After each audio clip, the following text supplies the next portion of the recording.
remain. Data quality, diversity, particularly for training, clinical validation of many of these pathways is still a challenge. Human AI capacity, skills, energy efficient and sustainable AI. These challenges do remain, but there is a path to make sure that that we address these and really make AI work where it is needed the most. I will leave with this slide that this article appeared in the recent Economist, looking ahead at 2026, that AI will change India and India will change AI. The reason I say this is that, of course, AI will change every economy, every society, because that's the nature of the general purpose technology. But I think the need for the hour to realize is that how countries like India, like countries with similar challenges, will need to adopt AI in a way that works for them, which is context appropriate, which is energy efficient, which is using the scale of a country like India to really create that private sector innovation, is ways in which we believe that India will shape the way AI will be used in many parts of the world. I'll end with that. Thank you very much.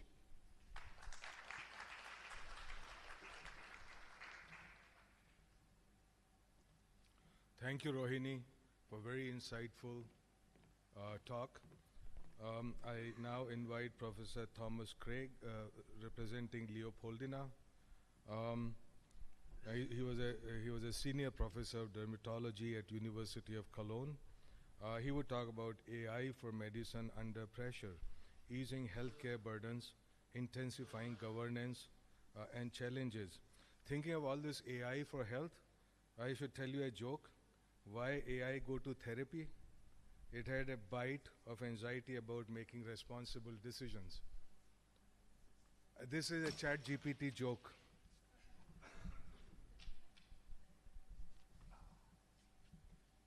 Can't put that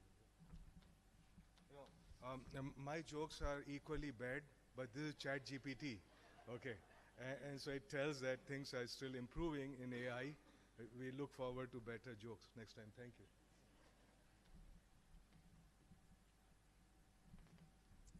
Again?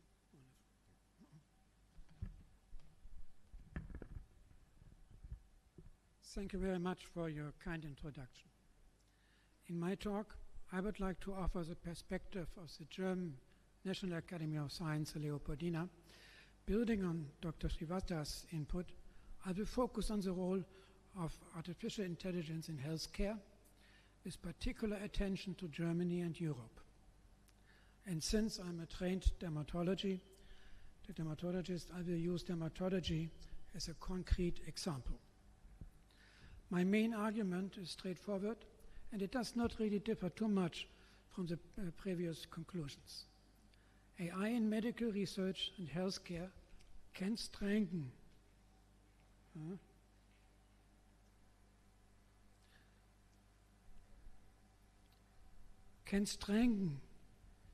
the healthcare system.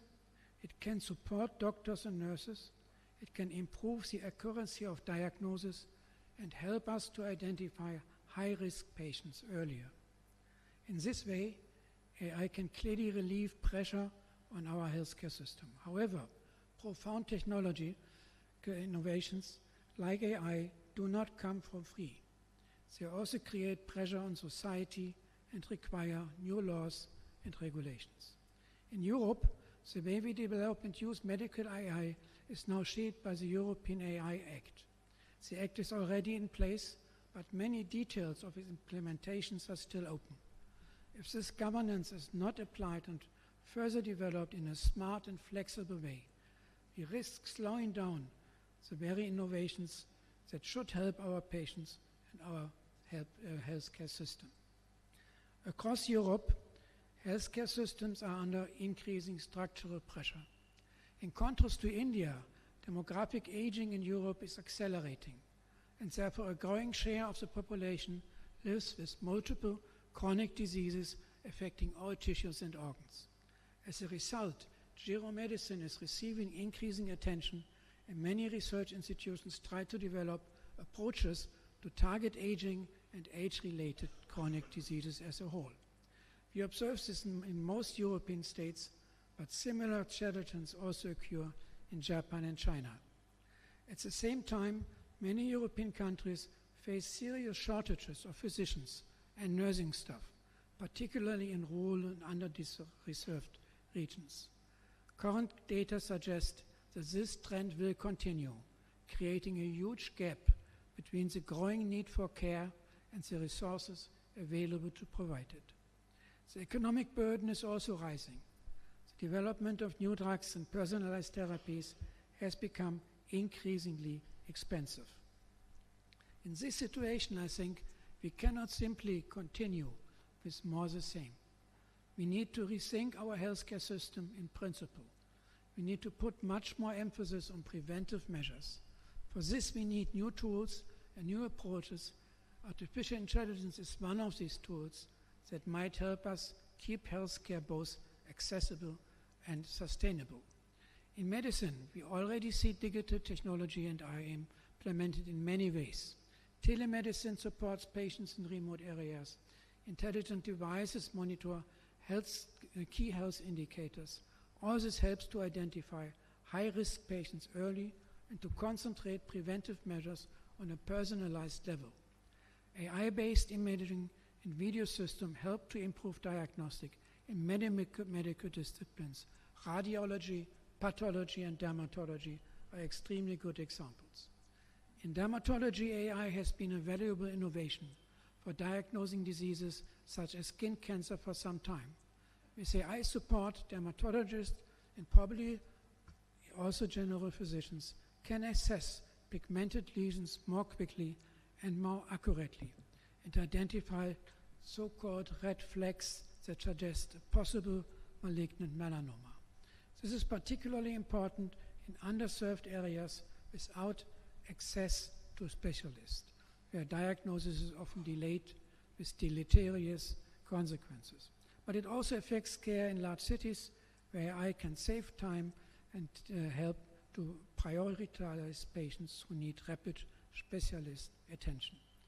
Recent developments have further improved diagnostic performance. For example, a reinforcement learning system for skin cancer diagnosis has now learned the medical consequences of its error by integrating human values and clinical risk in the training process. Explainable AI is important across all medical disciplines because clinicians require an argumentative basis for the diagnosis the AI system is offering. For this reason, the Leopoldina has placed a strong focus on AI this year, with particular attention for explainable AI in its annual conference. With explainable variables and with human values built into the system, doctors can often make faster decisions with greater confidence. Certainly, AI already plays a central role in many aspects of biomedical research. For example, you heard that as a tool for analyzing data and so on. It's also had a profound influence on the healthcare, as Dr. Srivatsa has already pointed out.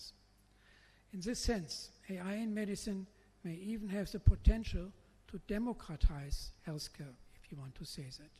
It can make expert-level diagnostic support accessible to more people, including those in rural and low-income communities. However, there's also a flip side. It can apply existing inequalities if access to AI tools is unequal, or if training data do not really represent all groups in societies. Bias in data and in users' input can lead to discriminating or simply wrong results, and there's a risk of uncritical acceptance of AI outputs. I'm convinced that AI cannot completely replace medical expertise. The final decision and the responsibility for it must remain with the human clinicians. But AI can help physicians work more efficiently, save time, and use that time for what matters most, the communication with the patient. At the same time, we need transparent, ethical, equitable governance of AI, especially in medical research. This raises the stakes for regulating AI. The European AI Act is the world's first broad cross-sector regulation for artificial intelligence.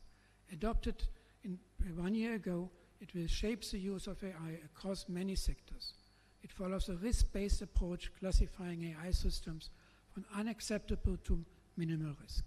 Many AI systems in digital health, however, including medical devices and diagnostic tools, are considered high risk and must meet strict requirements. In practice, however, all this creates a complex regulatory landscape. Different regulation overlap requirements, not always fully aligned for researchers, hospitals, and companies. This complexity is a real challenge. You have to keep up in mind that in Europe we have many different healthcare systems in the different states with many complex organizations and the influence of different interest groups. High-risk AI systems must meet strict regulations for transparency, risk management, data government, and post-market monitoring. Unclear definitions and long certification processes add to the difficulties. Some of these pressures from which AI is meant to relieve the clinics and researchers may simply reappear, now placed on regulators, compliance departments, and research teams. What can academies do in these situations? Academies can play an important role in clarifying this regulatory landscape. They can analyze it and provide independent scientific advice on how to implement these rules in an appropriate, risk-sensitive way, while still supporting innovative technological paths. Moreover, academies can speak up for research. They can argue for a clear and robust safe space for scientific and clinical research within AI regulations. Academies can help broaden the dialogue. Decisions about far-reaching AI systems, including generative AI, should not be left to developers only. They require not only technical expertise, but also ethical and political judgment. This calls for an interdisciplinary dialogue and for the participation of the society and of those who might be affected by discrimination or exclusion. Finally, because academies are embedded in international networks, they can link debates on the European Community AI Act with AI governments discussion in other regions of the world. This helps to avoid fragmented approaches and supports more coherent, globally informed standards for medical AI. The Leopoldina has begun to work on these questions and to formulate recommendations. But this is only a first step. If we want AI in medicine to relieve pressure on health systems and not to create new pressure points in governments, we will need sustained cooperation between scientists, clinicians, ethics, regulators, and the society as a whole. I thank you for your attention.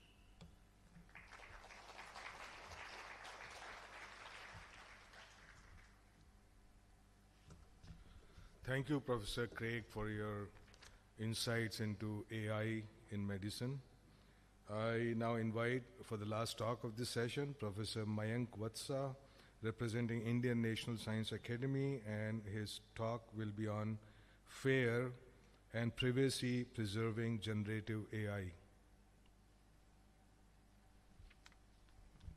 Thank you, Professor Sharma, and thanks the IAP organizers for holding this particular session. I'll be actually focusing on something little orthogonal. While we have discussed a lot about the positive usage of generative AI and how actually ChatGPT is helping us do our research better, I'll have a slightly different view in terms of that's a little scary as well. But disclaimer, we are actually living in a foundation model, in a world of foundation model, which has both like discriminative power as well as generative power. Like these are two machine learning paradigms in which we all try to develop different models which are specific to like language models like LLMs, ChatGPTs, vision models which understand images, and audio models which understand audio, and we create chatbots. and the multimodal models which actually combine all of the modalities together, and that can give you a feeling that you're talking to a human being and not talking to actually a platform. Right? So this is how actually the whole paradigm is growing, and it won't be actually unfair to say that we are actually day in, day out utilizing these services. In fact, I can make my pet a super dog with just a mouse click, right? So they have made actually the life of each one of us, scientists, as well as a normal human being or my father, who is almost 80 years old, he can actually be more creative, and he can actually create newer information, right? However, not everything actually is going to be so rosy. Means, yes, you can do things in 10 seconds for a chemistry experiment, but are we really sure that those experiments are correct or not? Right? So there are many challenges. In 10 minutes, I can't talk about all the challenges of generative AI, but therefore I have picked up actually a few interesting challenges where we should be aware of, and we should be looking at how to further improve these models. So let's understand 2-3 challenges in next few minutes. So if you're using ChatGPT or any of the LLMs, one can actually generate not safe at work content. In fact, that's a huge problem. Deepfake has become a huge problem for many countries. Right? So be it election time, be it any war time, or be it any time. In healthcare also, some celebrity coming and selling you a drug, which may not be altogether tested or even actually a valid drug altogether, right? So, or create a painting and sell the painting in millions of dollars in the name of Van Gogh, where that painting does not even exist, right? But the style exists. Or creates completely offensive content, which probably disturb the entire communities, right? And not only that, the generative models, at least the way I view this, they're essentially rote learning algorithms, or to a very large extent. While they understand the data distribution, that's a claim, but at the same time, they have been also shown that they simply memorize the information. And these are two classical examples. On your other side, you see this is a case from OpenAI versus New York Times, where the New York Times article and ChatGPT generated article has huge similarity, almost 80 to 90% similarity, and that's why New York Times is in court against OpenAI, claiming that, hey, you have actually stolen our data. The second, the image example that I'm showing over here is a very popular stable diffusion model, an open source model, a generative model, where the bottom row actually shows the lion data set on which the model has been trained, and the upper row actually shows the generated outputs from the stable diffusion model. And you can actually compare that it's essentially a memorization rather than actually a creation. Right? So if you're doing an experiment, if you're writing a research paper with ChatGPT, are we really sure that we are being creative, or rather than actually some memory from somewhere is just helping you, or even giving you a sense of helping you with respect to the output that you observe. And it's not that it's totally memory or it's they're creative. At times they're creative, they're wrongly being creative. And here are a few examples. If I give a very long prompt, right, I'll just take an example because I'm coming from India. In India, we are crazy about cricket game. I'll pick the third example, a cricket ground with unbowled overs where the stumps are unset and the pitches are unmoved. So all of them are actually clear instructions. If we as human beings, we can understand what these actually mean, right? When I say stumps are unset, this means the stump should not be there on the pitch. The pitch should have actually more grasses if they are unmoved. But be it ChatGPT, be it Grok, be it SDXL, all of them have actually did not follow the instruction. Even the very next example of the florist bouquet example, again, the instructions are not being followed. And the most recent is our nano banana, right? That is touted as being the very, very powerful tool. Even that is also not behaving as if we are giving a certain instruction, we are giving instruction to generate a kind of image, and then they are not following our instructions properly, right? So these models do not completely understand what we intend to say. Here is another example. I've been using this example to highlight the bias factor that are there actually in many of these models. And again, these are Mid-Journey, DALL-E, and Llama are very powerful image generation models. And if I give a prompt, that image of an Indian house, these are the outputs. And we have repeated this experiment multiple times, and most of the time, in fact, I would say 99% of the times, we generate these kinds of images. And by the way, 99% Indians do not live in these kinds of houses anymore. They may have lived in, let's say, in 1810 or so, or even, let's say, 1950. But today means we don't live in these kinds of houses. In fact, the third house actually which Llama has generated is a luxurious house, which many of us can't even afford in urban cities. So this is where actually the bias actually comes into the picture. They have the knowledge or information which is not relevant anymore, or which is kind of obfuscating the reality, right? Here is another example from one of very recent paper. If I actually give anatomical prompts, particularly very useful in healthcare settings, if I give anatomical prompts, these models simply don't understand it. Like majority of the times they fail to understand what we are trying to ask, right? So a female sitting on a male lying down, I don't know what actually it represents, but it has created, the model has created this output. And we have many such examples showcasing the limitations of existing models. While these are very powerful, but they still have actually a lot of issues that actually we need to cater. And when we talk about models, like talking to the models, the major challenge actually we also bring in is with respect to language. The world has over 7,000 languages, but the models understand barely 100. Right? So like even they don't understand all 22 Indic languages. Like if I ask ChatGPT to understand, give me a response in all 22 Indic languages, they can't. They're very low resource languages of the world, and they simply can't understand a single word. We have many examples highlighting this kind of issues. And given that means Global South actually represents a rich cultural context. If I show them an image of Cairo, very likely, the old Cairo particularly, very likely they may misunderstand the whole context altogether. Now, this is where actually I bring in the preachy hat mode, that we are building the AI models for the billions. We are not building the AI models for few millions or few users, right?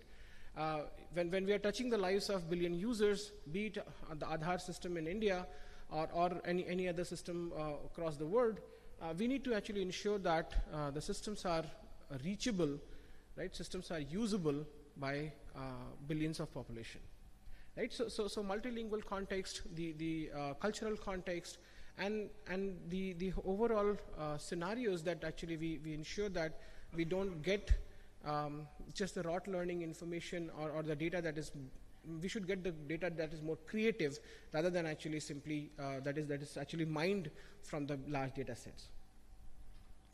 And the core conflict is also with respect to right to be forgotten and right to be represented. Means when we talk about, means we all need to be, the model should understand 7,000 languages, that's actually right to be represented. But at the same time, as an individual, we should not be actually like kind of memorized in the model space, and that can create a lot of deep fakes and misinformation. And therefore, if I decide to actually be excluded or expelled from the model should actually allow me to be forgotten from the space. And this is actually, if you think more closely, this is essentially the conflicting information that at some point of time we want the whole world to be there as much as inclusive possible. But at the same time, at individual level, we want to be, if we want to be excluded, then actually that facility should all be available, right? And how do we achieve these kinds of privacy, utility, and fairness context? This is still a research challenge, and therefore we have a long way to go. And the solution actually I strongly believe is that we need to actually, as Rohini mentioned, that fairness as an ingredient, not as an afterthought. And but at the same time, we should also not forget that responsible AI actually is built upon responsible ML data sets. So we need to have a large understanding of, or clear understanding of, what do we mean by fairness and privacy preserving ML data sets. And the final two questions as a food for thought for all of us is that who decides which languages and culture are represented enough and by what matrices? And can the Global South lead in defining responsible AI standards rather than adapting Western framework? With these two open-ended questions, thank you very much once again.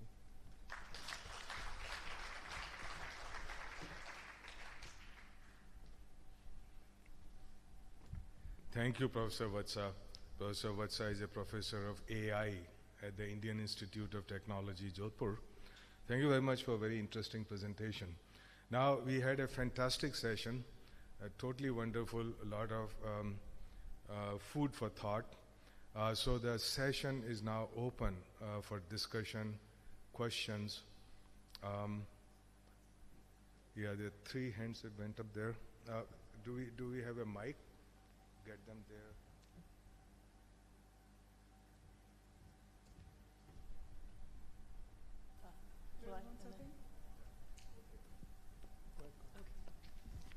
Please identify yourself. And sure.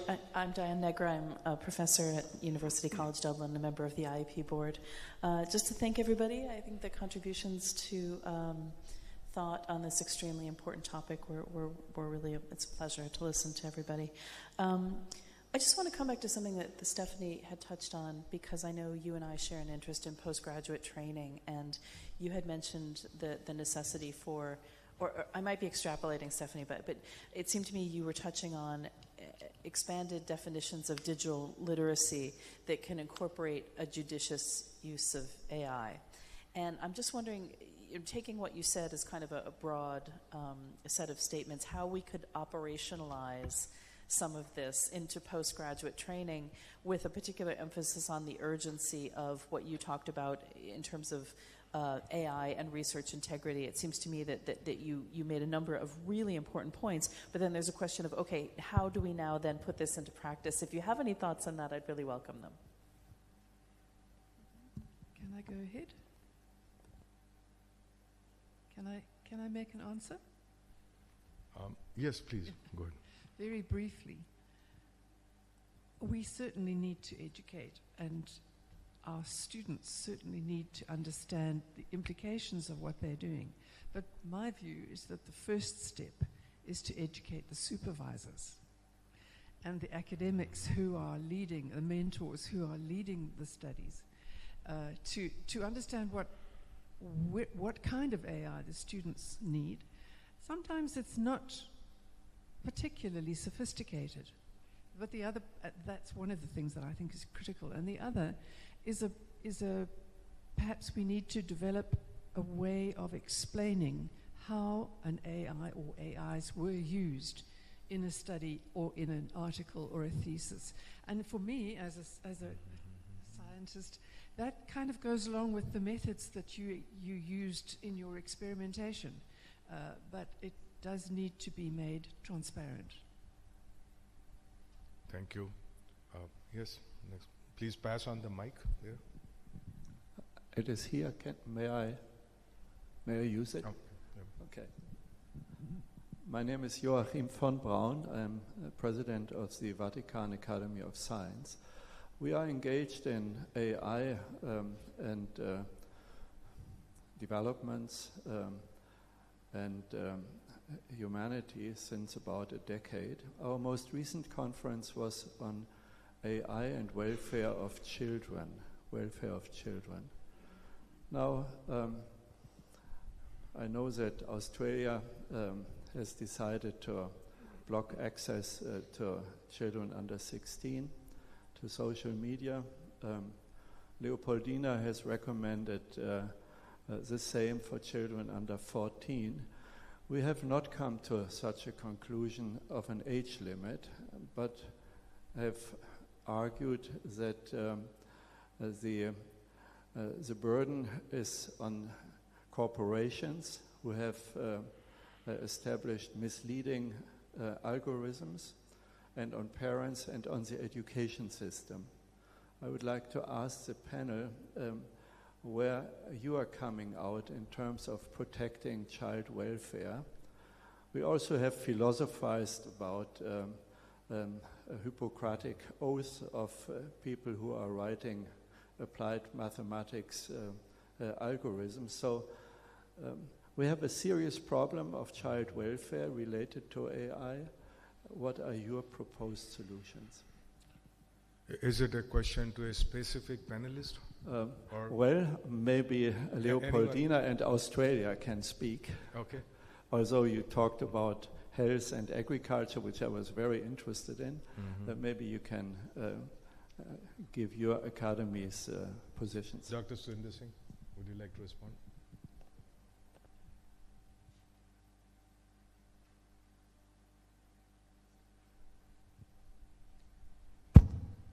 Hello? Yeah. Is it okay? Well, I think that you already touched on the recent announcement from Australia about restricting the access to social media platforms for children or under 16. So I think that's probably, if I'm not wrong, one of the world firsts that's happening in that domain. I think that if I can speak about for the academy in Australia, I think they are supportive of being responsible in how AI is deployed in different domains. So in the domain of agriculture, I think that there is a lot of sensitivity around the collection of data, because data is the currency which AI relies on. So the key issue with data collection is that if these large data sets that have been collected from different sources ends up in the hands of 2 or 3 main AI data aggregators, I think then they can use and exploit the access to these large data sets. So how data is collected and what are the transparency guidances around the collection of these data sets, I think that's probably going forward quite critical for AI. Thank you. Thank you. Thank you. There was certainly some discussions within the Leopoldina group about the recommendations, and it's certainly quite difficult to make a strict age limit, considering the personal individual developments of children and the exposure to AI and similar structures from the beginning on or later on. And I think really the family has some major responsibility in it. We're running out of time very quickly. Please keep your questions within 20 seconds and answers within 30 seconds. Okay, yeah, go ahead. We have a mic there.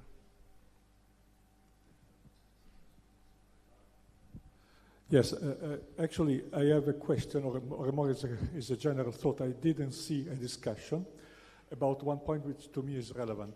My name is Gianfranco Pacchioni from Accademia dei Lincei. Well, we know artificial intelligence is based on data, and we know we are providing data for free because we are following open science, open access, open data philosophy.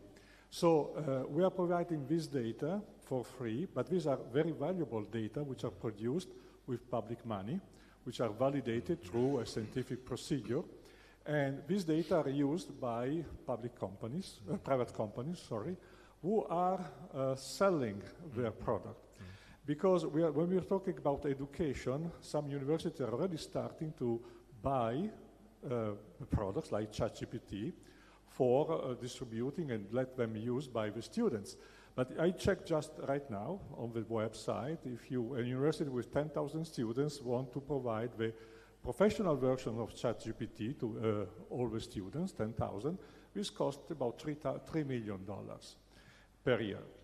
And so I think this is a problem because it's a short circuit. We are producing data, providing data for free, and then we have to pay back when we want to use the tool.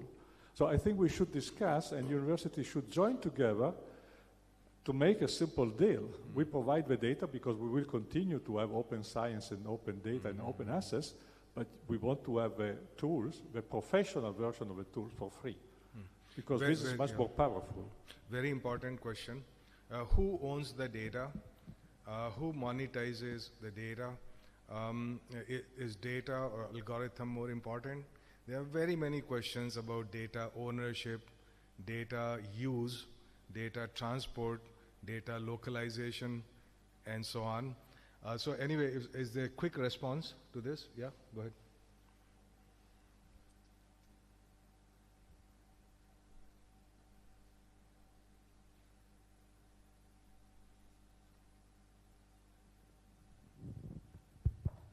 So you're absolutely right. Like, means in terms of we are the producers of the data. Means in India also we are producing a lot of data and making it publicly available from the government funding. And at the same time, these databases are being used by different agencies. But we have to understand, for a machine learning pipeline, for AI pipeline, data is the first part, but the second part is algorithm development. And the corporations or the companies are actually including a lot of, putting a lot of money for creating that particular model, right? So having a system which is free, or a pro version which is free for everyone may not be feasible in terms of,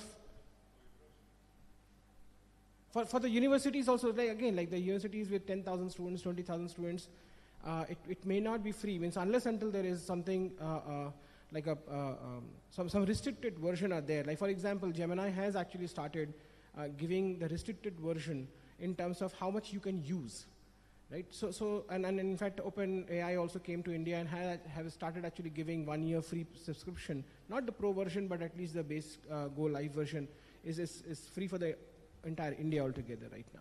So, but again, like, we have to remember that they're giving it free. It's not free actually. It's like they're now creating more data from your usage, which is feeding back to them for their next version of algorithms.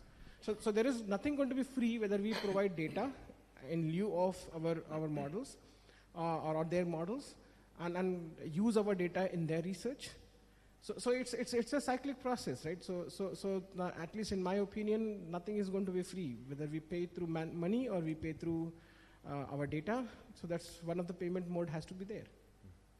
Okay, so that kind of, we're going to conclude the session because I have been asked now to terminate the session, and so we're going to do just that. I was supposed to summarize in 5 minutes the vast amount of information that was presented here. Clearly that's not possible. So I would like to summarize in 2 lines. And this is another ChatGPT joke. And so this one says, why did AI become a sad comedian? A sad comedian, an oxymoron. Where it says, because it wanted to make humans laugh, but it ended up making them think. So we did a lot of thinking today. And so this is going to continue. You can continue your discussion out there when we break for coffee. Thank you very much. I again want to thank the Egyptian Academy on behalf of all of us.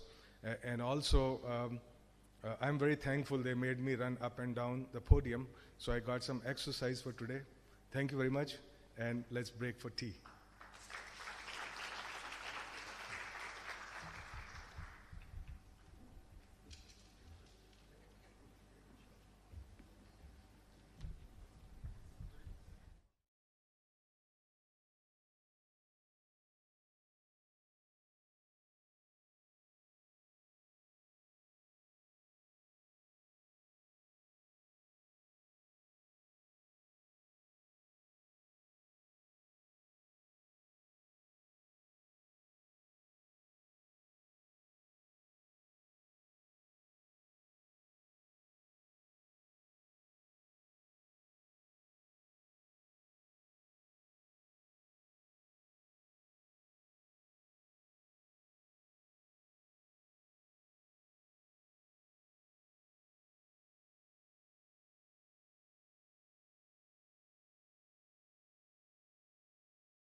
we'll get started. I just wanted to give you your daily reminder. If anybody is leaving today, later this afternoon, or in the early hours of the morning, please connect with Rana of ASRT to ensure that your transfer to the airport is all set up for you. It's for those people leaving today or between, let's say, midnight and 3 or 4 a.m. Thank you. And with that, I'll hand over to Helen Enmar to moderate the session.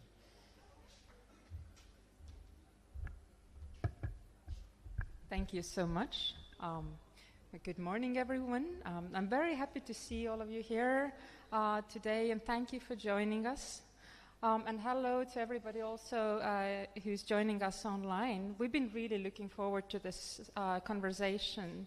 The topic for the session is novel discoveries and meaning-making. They are risky and challenging, but with a transformative potential. And we want to explore the potential and as well as the risks that are involved in creating scientific breakthroughs with you. I'm joined in this session by 4 speakers on the stage and 3 online. But before we jump into conversation, I would like to present you a video which we have jointly pre-recorded for this session. So in the video, the speakers will offer their insights on the topic, and I have done my best to blend and merge their contributions together as a moderator. And after the video, we look forward to hearing your thoughts and questions, both in the hall and online. And so let's get started. The video is about 1 hour long, and we expect then to have a half an hour for the conversation. Okay.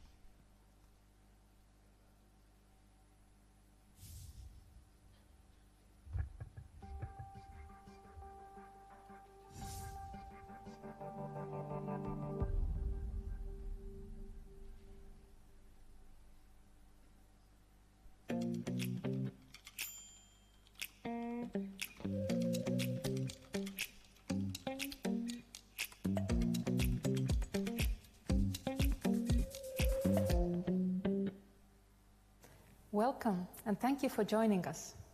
There is a topic that sits at the very heart of scientific progress: novel discoveries and novel meaning-making, and the paradox that defines them. They are risky and challenging, yet they carry extraordinary transformative potential. Novel discoveries rarely emerge from safe or predictable pathways.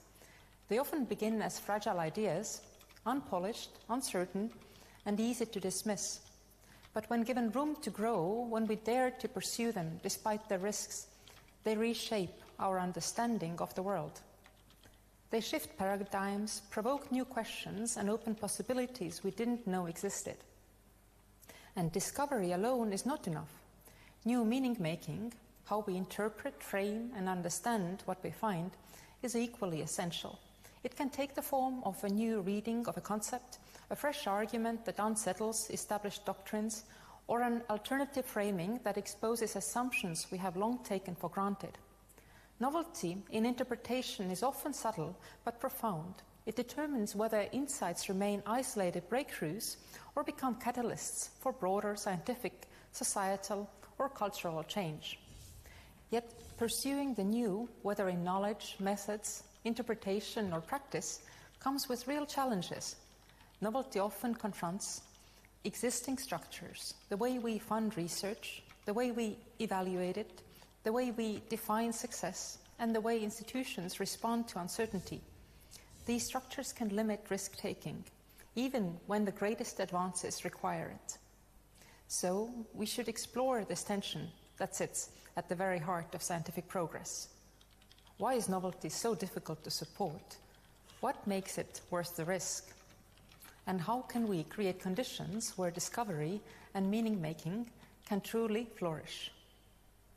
This discussion is particularly important in the context of rapid technological change, shifting political climates, and evolving academic structures. Science advances not through papers or grants, but through real discoveries, and although knowledge creation does entail risk and failure, We might need it now more than ever, not just because it can reshape scientific paradigms, but also because it can transform the structures of research and society. To lead the way towards a discussion, I start exploring these topics among an exceptional group of scholars that represents both young and senior academies, scientific disciplines across humanities, social sciences, medical sciences, and natural and technical sciences, and many countries across cultural contexts.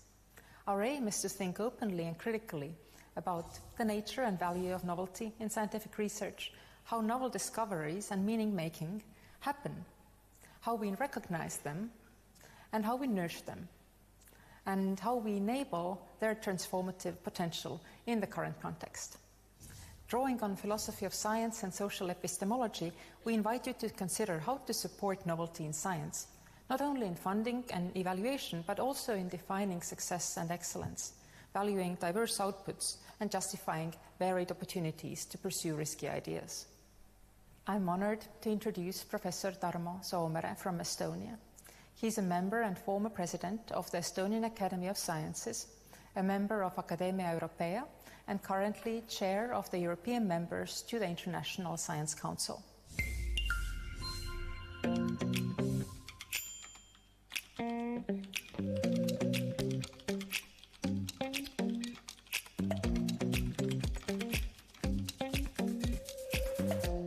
Dear colleagues, many keywords of this session, like novelty, breakthrough, discovery, and especially innovation, are often used, diplomatically saying, in a highly varying context.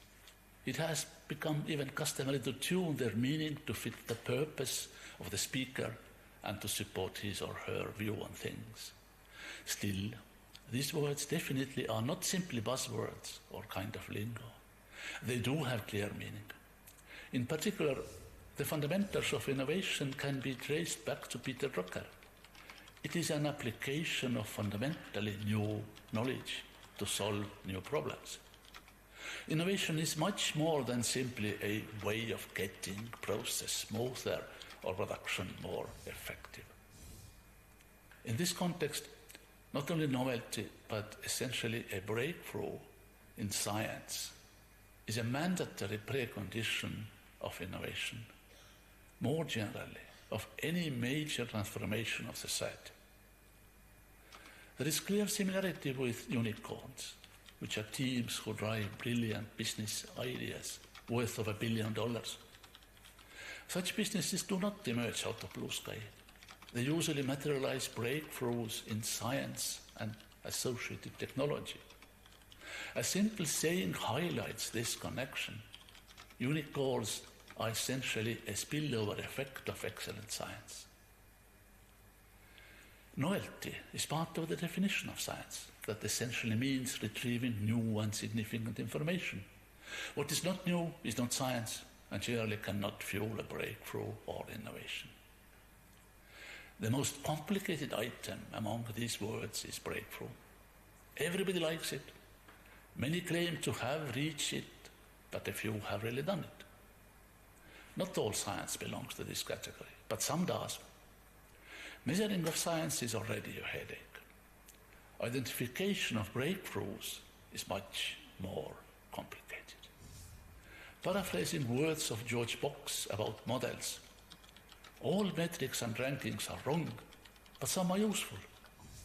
The core problem is that some aspects are simply not comparable or even measurable.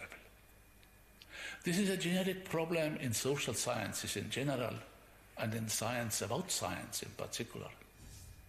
Remember the words of George Vaillant. Perhaps the greatest problem faced by the academic social sciences is that what is measurable is often irrelevant, and what is truly relevant often cannot be measured.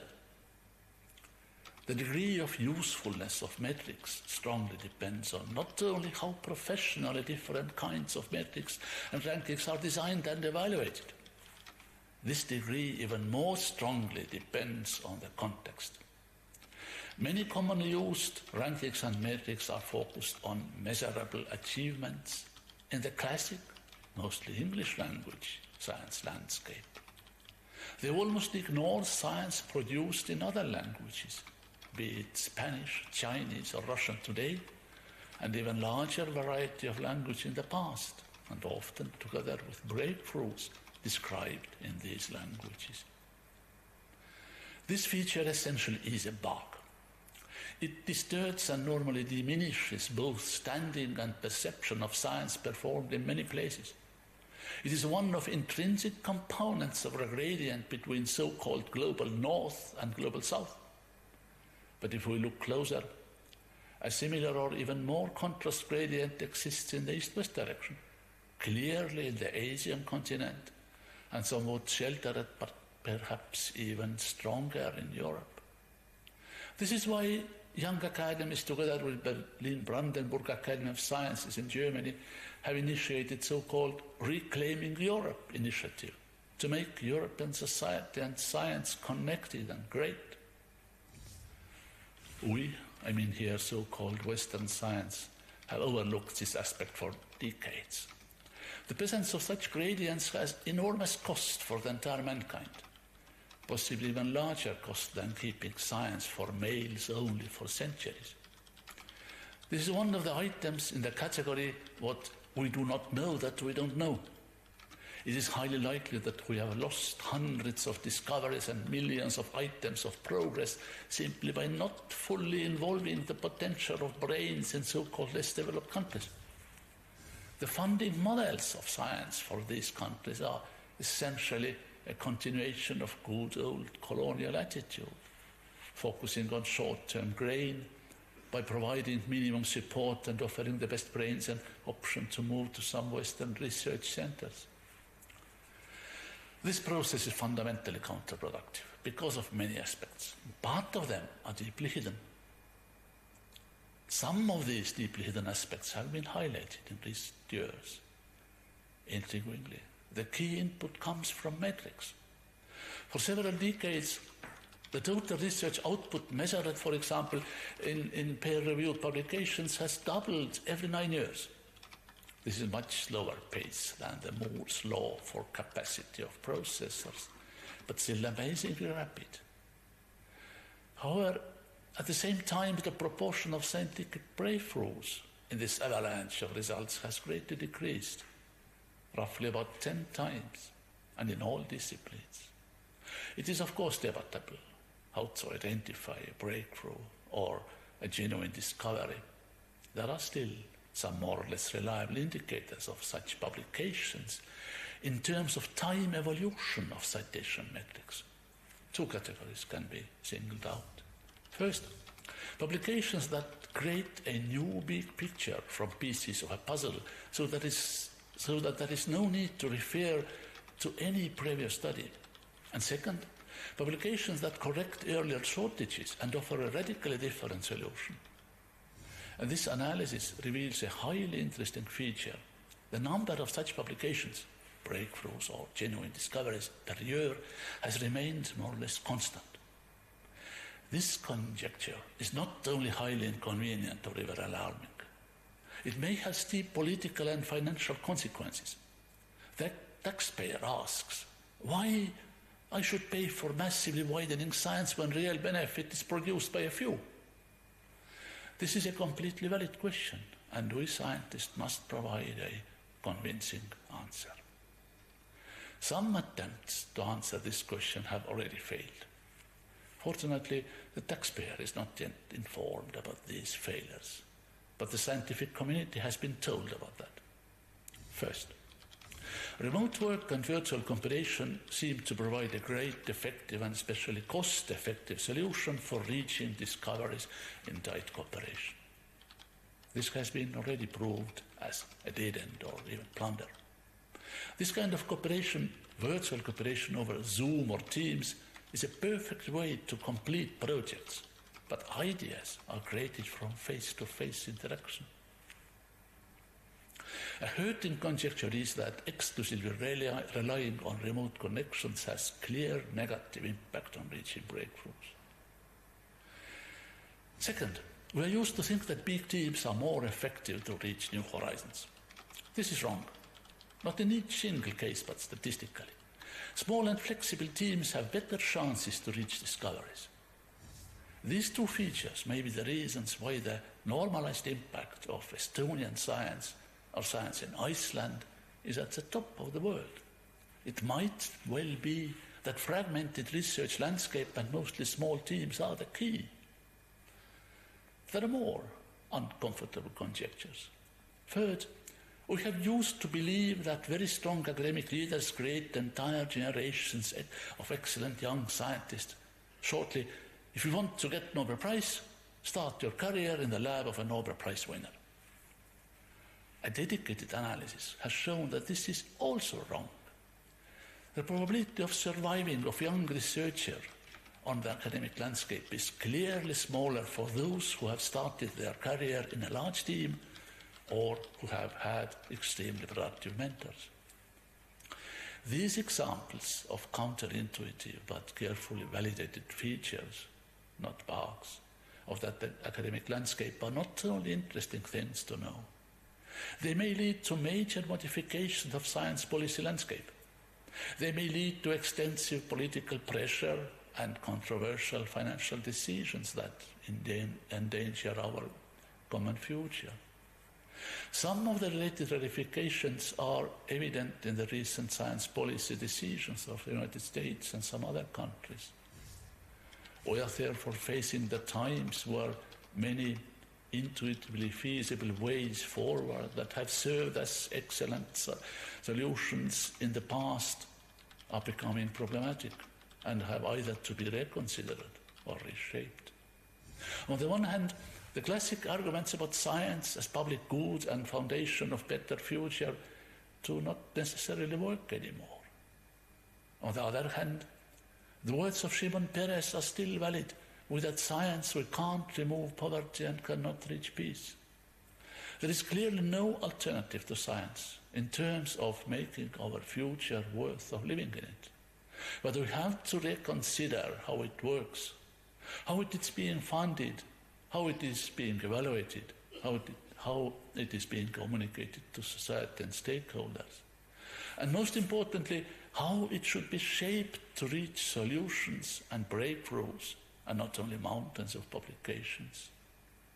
It is up to us whether we simply observe how the road to discoveries is changing or we are committed to change the road to discoveries. Thank you.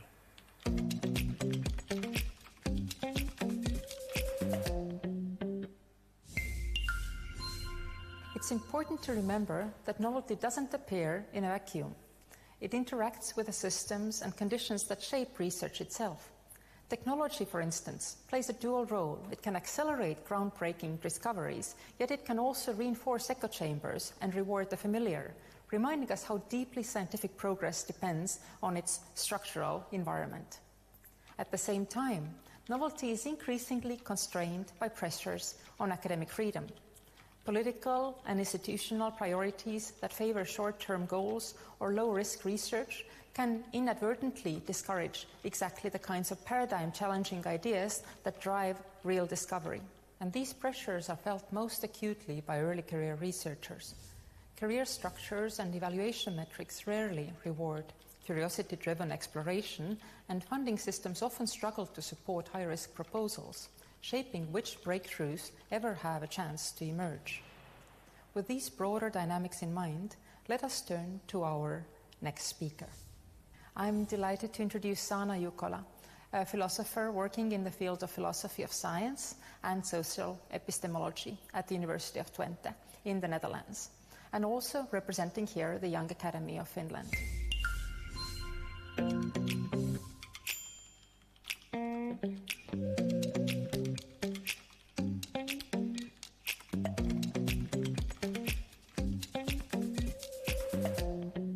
What drives many young academics is not only enthusiasm about their topic, but fear and worry. They work in a system that claims to be meritocratic, but doesn't have enough secure positions for all the hard-working, talented, high-achieving researchers and educators. What does this imply for novelty in research? I claim that in the current system, which is characterized by fierce competition, there's a certain tension between what has traditionally taken to be meritorious and the conditions for producing truly novel research.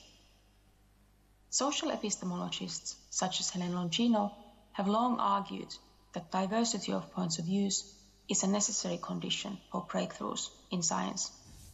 Without critical debate, which rests on the availability of different positions, uncovering biases in existing views can't be done.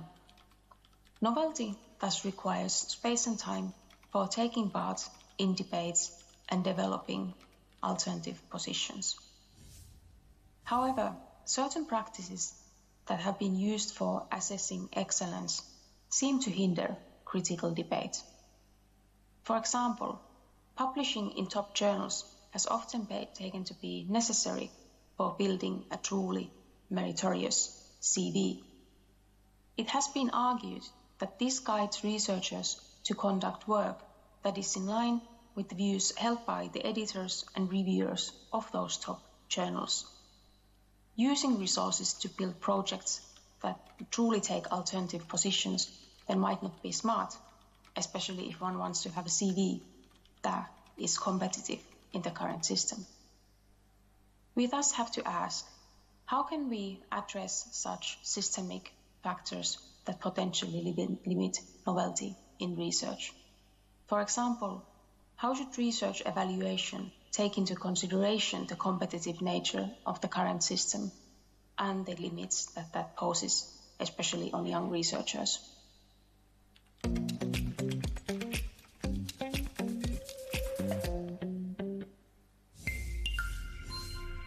I'm delighted to introduce you our next speaker with the words of composer John Cage. He said, "I can't understand why people are frightened of new ideas. I'm frightened of the old ones." This fearlessness in the face of the unknown is at the heart of the next talk. Very few places in the world treat free improvisation not as an eccentric side practice, but as a discipline worthy of deep study. The Estonian Academy of Music and Theatre is one of them, and for the past decade, Jaak Sikk has been at the center of this remarkable work.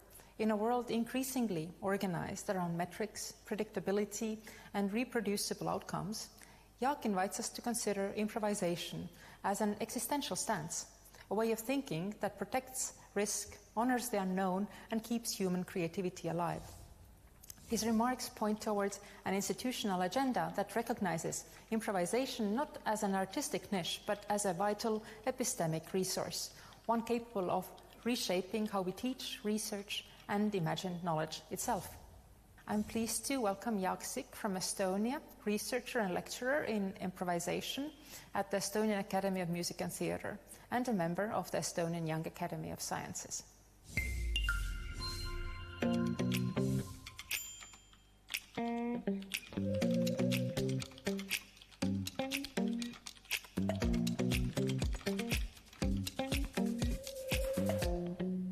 Free improvisation is taught as a serious artistic and research specialty in only a handful of universities worldwide. One of these is the Estonian Academy of Music and Theatre, where I have been teaching it for 10 years, and where doctoral level improvisation education is unique. This experience and environment illuminates a broader set of epistemic and pedagogical principles that are increasingly relevant for thinking about research across disciplines. Free improvisation can be understood as an expressive process born in the moment, not predefined by cultural, cognitive, or contextual constructions or templates. This understanding produces a paradox. Teaching free improvisation seems ontologically self-contradictory. How can one teach something that is inherently personal, emerging from each individual's inner world and its limitations? The implication is clear. Improvisation cannot be taught via direct transmission of content or technique. If I try to teach it head-on, my activity would become the colonization of another person's patterns by the patterns I carry as a teacher. Instead of direct instruction, teaching improvisation involves facilitation, creating environments in which individual agency, perceptual openness, and self-determined exploration can develop without undue external constraint. It builds on existential questions that are intense in our contemporary society. In a technological, complex, innovation-driven world, universities face growing pressure to produce reproducible output and measurable impact.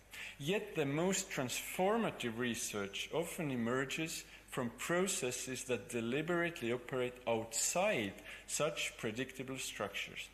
Improvisation illuminates this tension. Should the present be organized according to position and power, or should it be reorganized by new solution-giving ideas? Improvisation is never free of inner struggle. Every improvisational act involves a mental competition among multiple possible responses.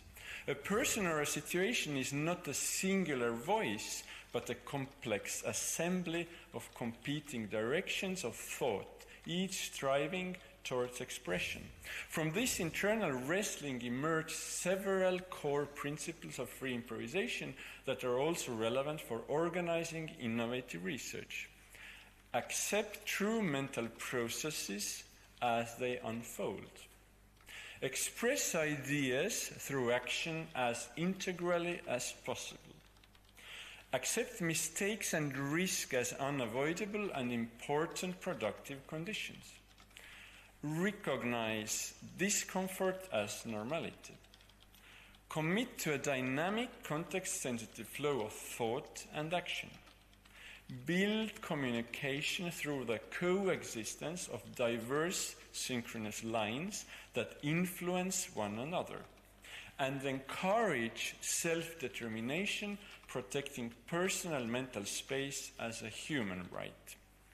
These principles align closely with the types of capacities required for innovative research, yet they often run counter to the incentives and structures that dominate contemporary academic governance. Everyone and everything is loaded with their past, but when improvisation occurs between unfamiliar individuals, the result becomes even more unpredictable. The condition reinforces two core principles: I never fully know, and knowledge is never final. If institutions fail to cultivate such epistemic openness, the ability to think beyond the reproducible and the already known withers when unused. In such conditions, instructions and quality assurance frameworks can inadvertently become substitutes for self-trust. The consequence is a drift towards safety, reproducibility, and the predictability at the expense of exploratory, high-risk, high-novelty research. Drawing on the insights of improvisational practice, we can articulate better practices for environments where genuine novelty can emerge.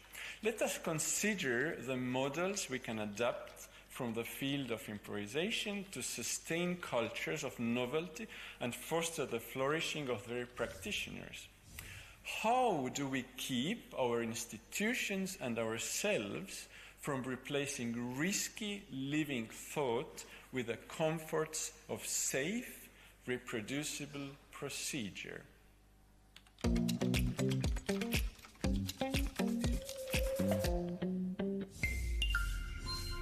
This is a good moment to consider some of the deeper questions that sit beneath today's discussion.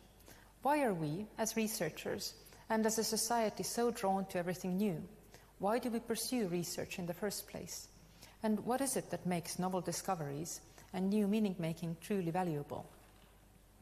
Are we motivated primarily by economic or strategic benefits, or do these pursuits hold an intrinsic value, something essential to human curiosity and scientific progress?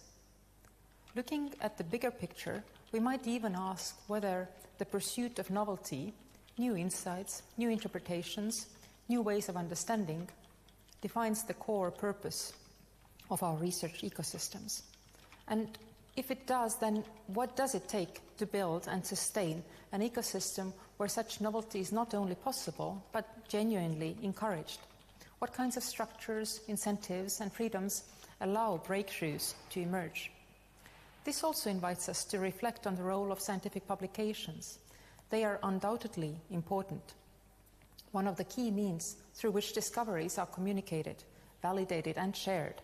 But are they the only mechanism, or even the primary one, through which novel ideas take shape and transform our fields? Or might we need to broaden our views of what counts as a meaningful scientific contribution? With these questions in mind, let us now turn to our next speaker, who will help us continue exploring how novelty emerges, how it is supported, and how it can meaningfully reshape the trajectory of science. I'm delighted to introduce our next speaker, Heli Valtna, a physicist, co-founder of the deep tech startup Light Code Photonics, and research fellow in innovation policies and ecosystems at the University of Tartu in Estonia.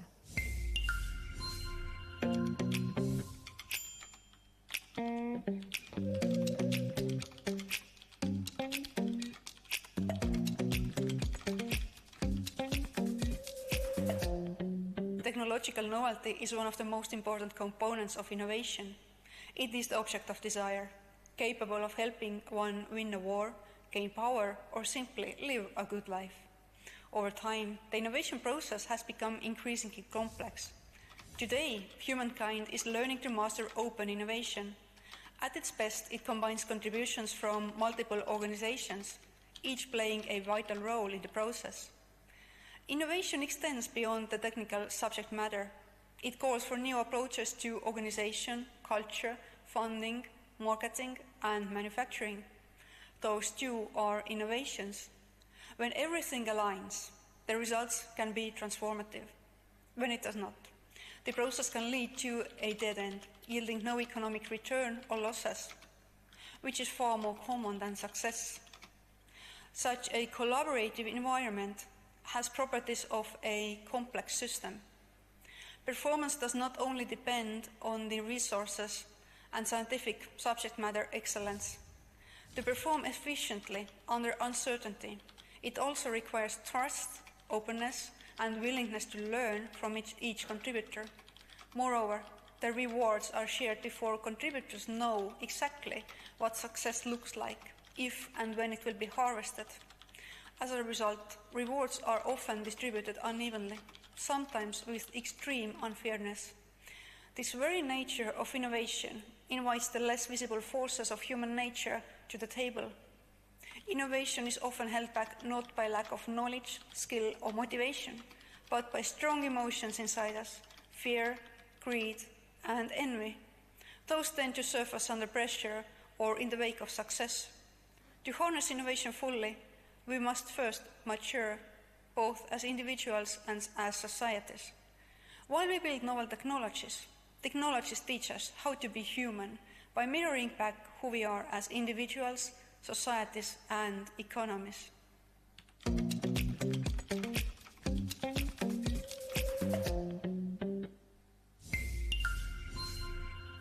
I'm delighted to introduce our next speaker, Professor Stefan Constantinescu. He's the president of SAPEA within the European Commission's Scientific Advice Mechanism and a member of both the Royal Belgian Academy of Medicine and the Romanian Academy of Medical Sciences.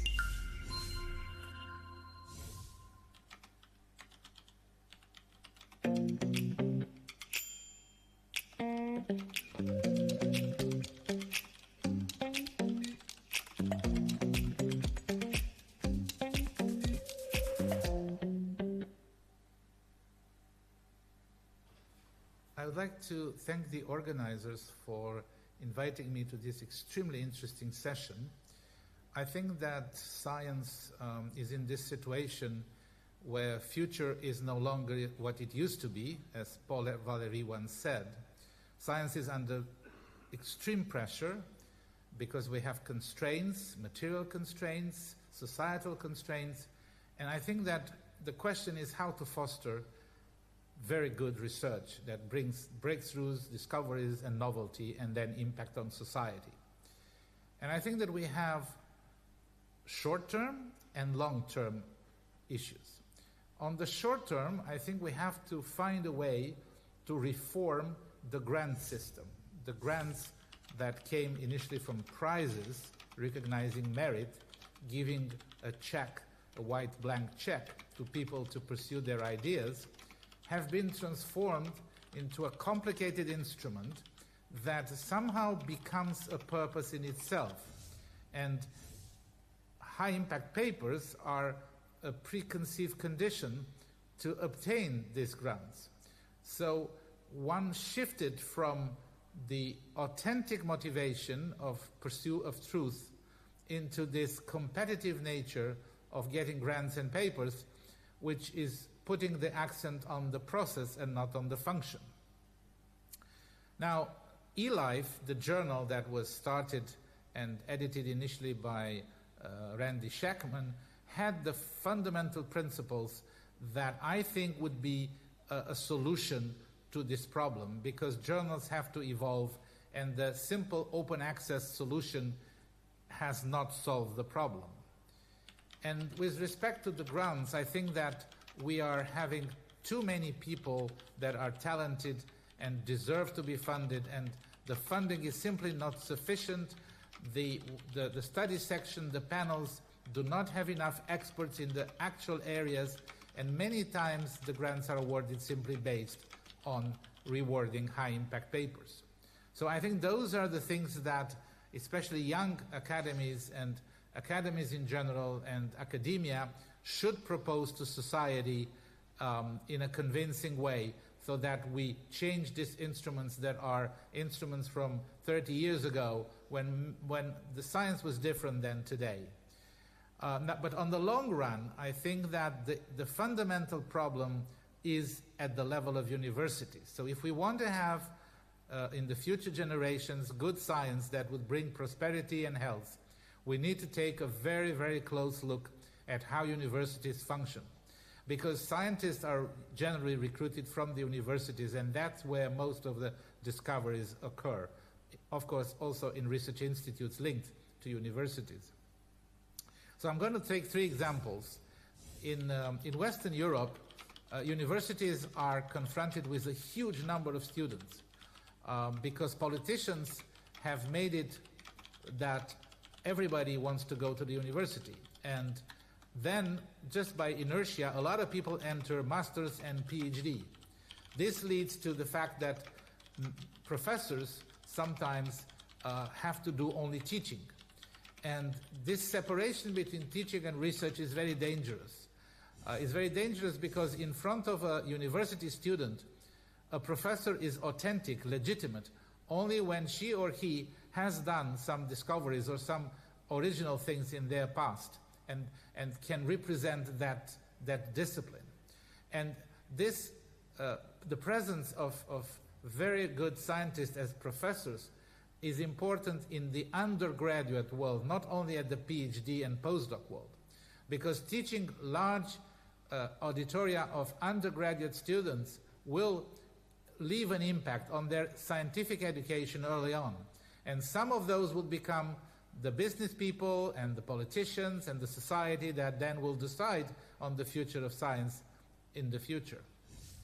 The second issue that I wanted to mention is that in Eastern Europe, the situation is different. The funding is very, very poor, and then the funding is under the form of a contract in which the scientists must absolutely do everything they said they will do in the next 5 years, which of course is unpredictable and is dependent on the results. Finally, in the United States, universities have shifted 25, 30 years ago to a model where business is extremely involved in the science. And this has some positive consequences, but in the end, I think that there is a dose-dependent problem in which if too much business is involved, and that rather than the originality and the academic interest in a non-directed way is not favored, then we have a problem, and then we're going to retard progress. So my message is that either political or business interventions have to be carefully examined so that they do not really impact the very fragile fabric of science, which requires talented people, motivated people, difficult people, critical people, to be at the right time and the right place, benefit from intellectually honest environments, and only those kinds of mixtures of things can induce breakthroughs that we all want, that will impact life and will develop societies. Thank you.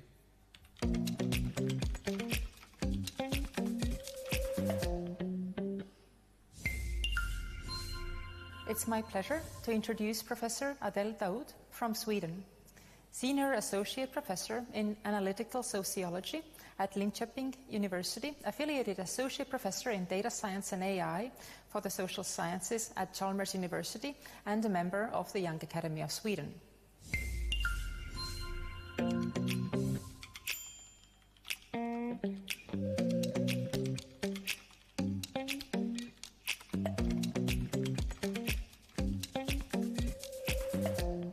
Academia loves novelty, and academia hates novelty.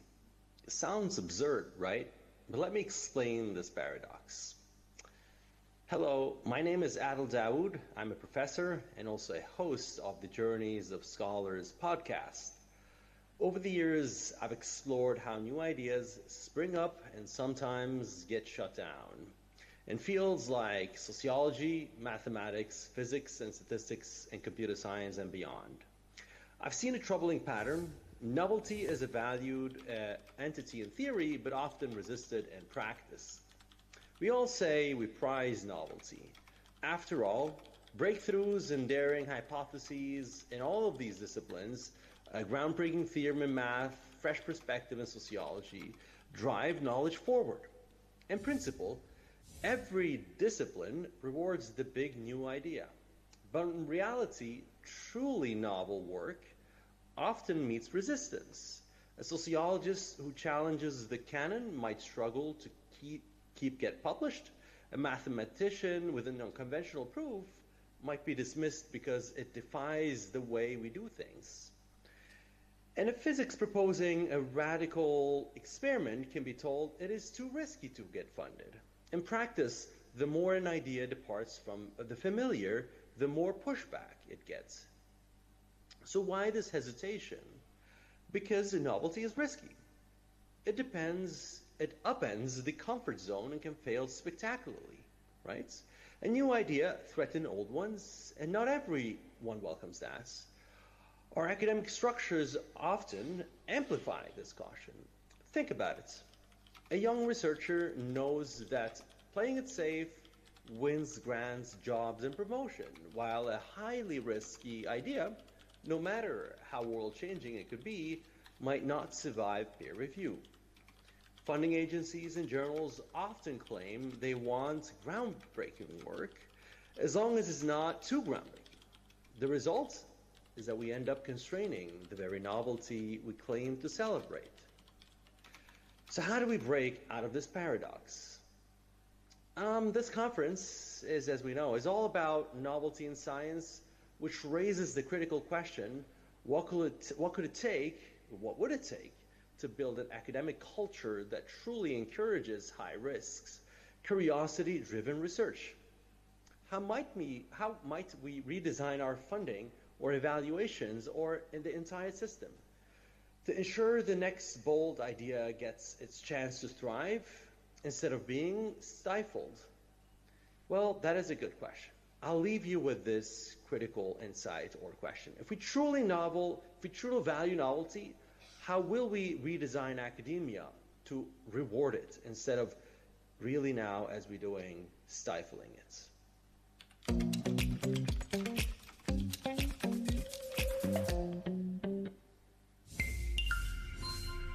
I'm very pleased to welcome Professor Noël de Miranda from the Netherlands. He's the president of the Young Academy Science Advice Structure, which brings together all young academies across Europe, and a member of the Young Academy of the Netherlands. Noël de Miranda is also the professor of translational oncology at Leiden University in the Netherlands.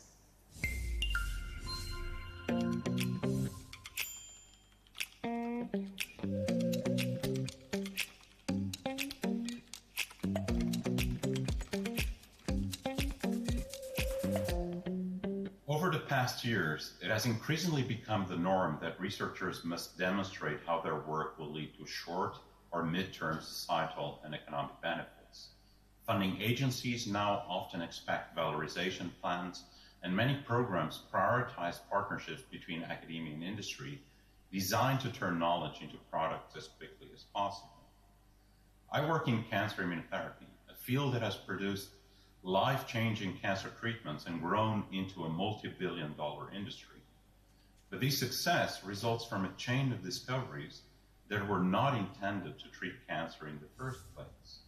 It all started with the discovery of antibodies in the late 19th century, and more than 50 years passed before anyone learned how to produce them in a laboratory. And even then, no one imagined they would become essential medical tools. Another essential piece came from basic research into how specific immune cells are regulated. Again, work done without a cancer therapy application in mind. Independently, these discoveries earned multiple Nobel Prizes, and together, they made modern cancer immunotherapy possible. The key lesson from this story is that completely independent lines of curiosity-driven research eventually converge to create something with enormous societal and economic impact. Now, I do believe it is part of our academic responsibility to reflect on potential societal or economic benefits of our research, and that reflection is healthy. And political accountability regarding the use of public funds is also legitimate and desirable. Furthermore, some fields generally do require coordinated, goal-driven efforts. For instance, if we think about climate technologies or pandemic preparedness. But I think there is a delicate balance between considering valorization and reshaping an entire scientific and academic landscape around it. And I think we are getting close to crossing that line, or have already crossed it in some countries. When we tie research too tightly to political priorities or to expectations for quick returns, we risk limiting our ability to generate the next generation of breakthroughs. Major discoveries often do not emerge from projects designed to deliver predictable, incremental outcomes. Another issue is the political discourse around science.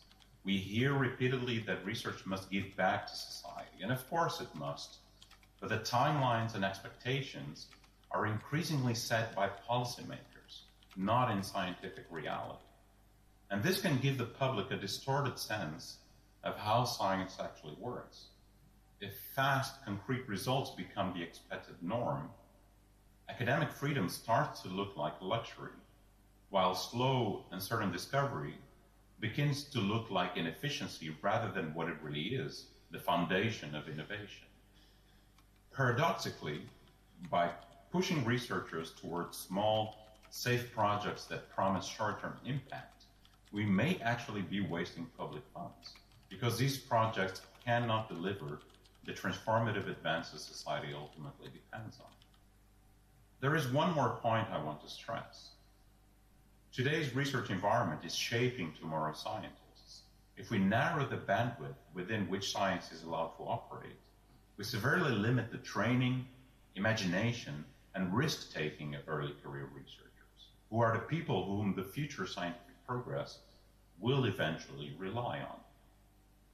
If we want real innovation, we must give science the freedom to explore paths whose value may not be immediately visible.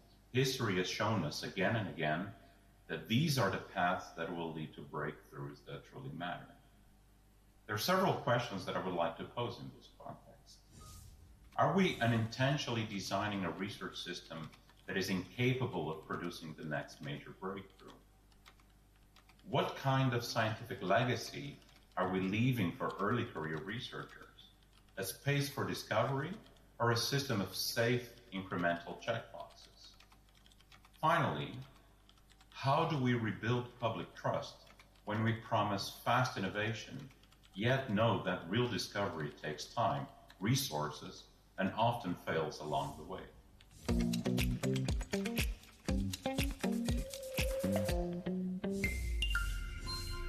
It's my pleasure to give the floor to Sebastian Porsdam-Mann, a philosopher who has done truly impactful work in the field of philosophy of science. He serves at the Center of Advanced Studies in Bioscience Innovation Law at the University of Copenhagen in Denmark, and also holds a visiting professorship at the National University of Singapore.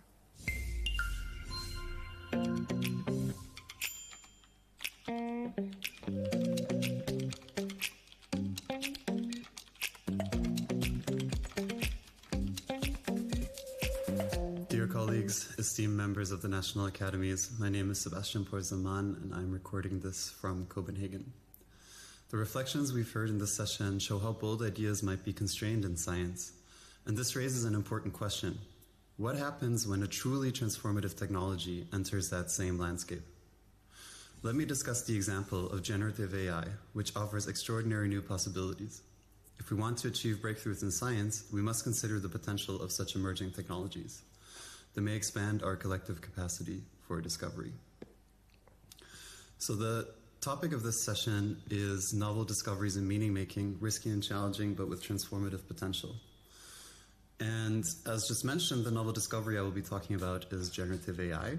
And the meaning-making is whether we can use this technology to further normative goals through the acceleration and improvement of science. And when I say science here, I mean science in its broad sense. So all disciplines that are characterized by systematic inquiry and a search for the truth. So this includes humanities and social sciences in addition to the natural sciences and STEM fields. And in my talk, I'll be making the case for the benefits side, not because risks don't exist or aren't important, but because the risks and challenges are already amply covered in the existing literature amongst my AI ethics colleagues, as well as in regulation. The EU AI Act, for example, discusses only risks and challenges and does not discuss proportionality or benefits at all. Now, from my vantage point as an ethicist, this is an issue because this isn't cautious ethics. It's only half of ethics. To do a proper ethical analysis, we need to look at both the benefits and the risks. It might well be that we still end up prioritizing or concluding that the risks are more important, but it wouldn't be intellectually honest to do this in the absence of a look at the benefits. Now, when we look at proportionality, we don't need to reinvent the wheel. We already have ethical, regulatory, and legal frameworks that we can apply. And I'll be talking about one of these, namely the human right to science under international human rights law. So this is a human right that has its home in the same Universal Declaration of Human Rights, and the same covenant in economic, social, and cultural rights that many other much more familiar human rights have. It is, I believe, a good framework for looking at these questions because it is binding international law and therefore is a common normative framework for most of the world's countries. And because, importantly, it has built-in proportionality tools. So the international human rights law framework, by its very nature, involves trade-offs for fulfilling rights against the resources required, trade-offs in balancing off the fulfillment of one right versus another, or the rights of some groups versus other groups or individuals. Now, the human right to science is in Article 15 of the International Covenant on Economic, Social, and Cultural Rights, and this is an article that has several components. When people discuss the right to science, they generally mean Article 15(1)(b), which states that everyone has the right to enjoy the benefits of scientific progress and its applications. However, generative AI is also relevant to Article 15(2), which places duties on states to conserve, develop, and diffuse science and culture, as well as for Article 15(3), which places obligations on states to respect the freedom indispensable for scientific research and creative activity.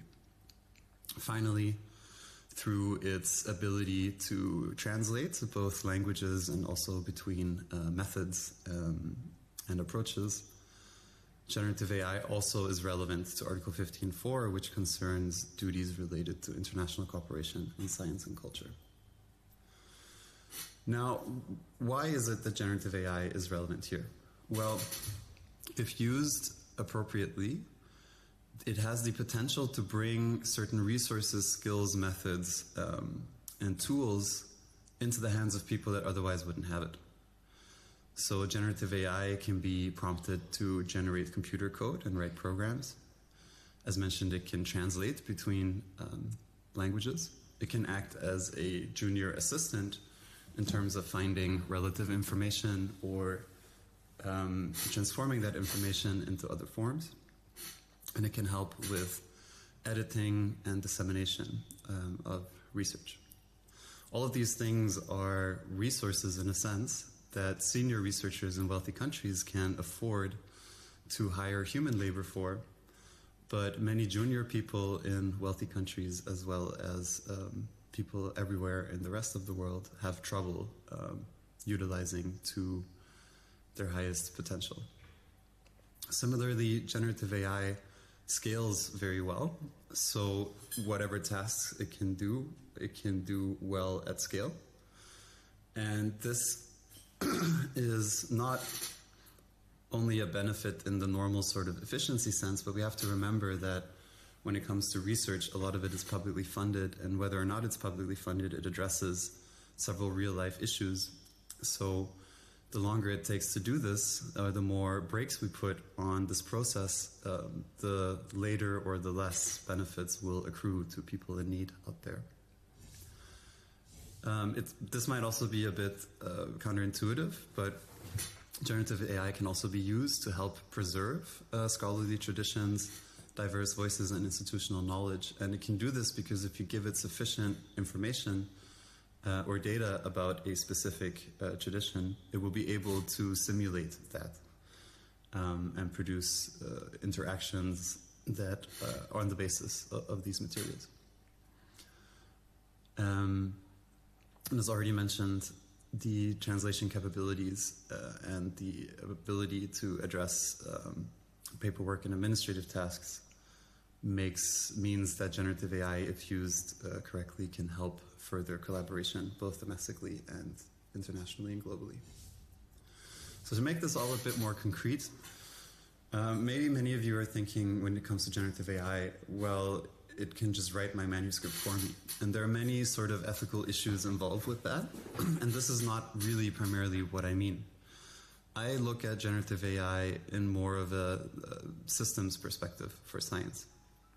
So in scholarship, we know that there are many sort of guidelines or frameworks or checks and balances that are meant to protect research participants and guarantee the integrity of the scientific record, such as peer review or IRB or ethics review, or the need to detail your research in grant applications and in consent forms and so on. And all of these serve a very noble and important purpose, but the way they're implemented often leaves things to be desired. So we know that there's a crisis in peer review. There aren't sufficient reviewers with sufficient expertise given the increase in paper submissions. We know that IRB and ethics review committees are heavily understaffed and under-resourced. We know that grant applications take way too much time given the amount of funding that they give. And consent forms, likewise, are mainly or often reduced to institutional liability shielding rather than actually a process that is meant to explain the details of research to participants and make them understand the risks and benefits involved. So these sort of peripheral areas are areas that where I think that the generative AI can be used to speed up the research process without necessarily sacrificing on quality in ways that further these normative goals related to science as reflected in Article 15. And similar things can be said for science communication. Something that AI does incredibly well is translate your research into not only other languages, but also different reading levels, different communication styles. As I mentioned before, it can also help you program. So previously you would need to have years of experience with Python or some other programming language in order to do scientifically useful computation. But these days it is possible to instruct language models in your native language, and then the language model will create the computer program for you. And similar things can be said for literature synthesis. So all of this matters because we need a clear-eyed view of both the benefits and the risks for something that is so fundamental and something that is poised to make such a huge impact. Whether you like it or not, this technology is here. It is being used. We know this from several studies. And we have to deal with it in a way that's intellectually honest. And this shouldn't really be controversial. Proportionality is a historically well-known ethical principle that is considered foundational to ethical analysis. And it is legally required not only under international human rights law, as I just mentioned, but also in EU law and in many domestic legal traditions. So I'm going to finish where I started, saying that even if we ultimately focus or end up judging that the risks are more important than the benefits, we must first take the benefits seriously. Because if we get this wrong, we could be missing a huge opportunity to advance human knowledge and well-being in ways that further normative goals. Thank you so much for your attention, and I look forward to the question and answer.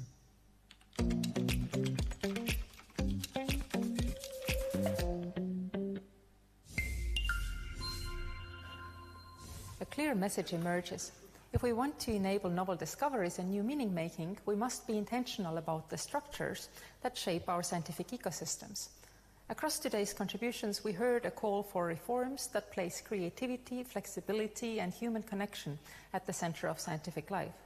This includes reinvesting in physical, in-person interaction where early-stage ideas actually take root. It means shifting funding towards small teams that can take risks and move quickly. We also heard about the importance of maintaining a diversified research landscape where distributed communities can thrive. To enable true novelty, our evaluation systems must reward originality and breakthrough potential over sheer productivity, embracing qualitative assessments and evidence of genuine independent thinking. Likewise, protecting scientific diversity in funding decisions is essential. We must create policies that support idea generation itself, including protected time and low-burden funding for early-stage conceptual work. All of this depends on long-term institutional stability paired with structural flexibility. And ultimately, it requires a commitment to actively shaping the research landscape, recognizing that older models built around growth, remote collaboration, and concentration of prestige may no longer maximize genuine breakthroughs. These proposals do not point to a single solution. Instead, they outline a research ecosystem intentionally designed to foster novelty, to give risky ideas the conditions they need to grow, and to ensure that both discovery and meaning-making can thrive. With that, I'd like to open the discussion. How might we collectively imagine a research system better aligned with the transformative potential of novel discovery?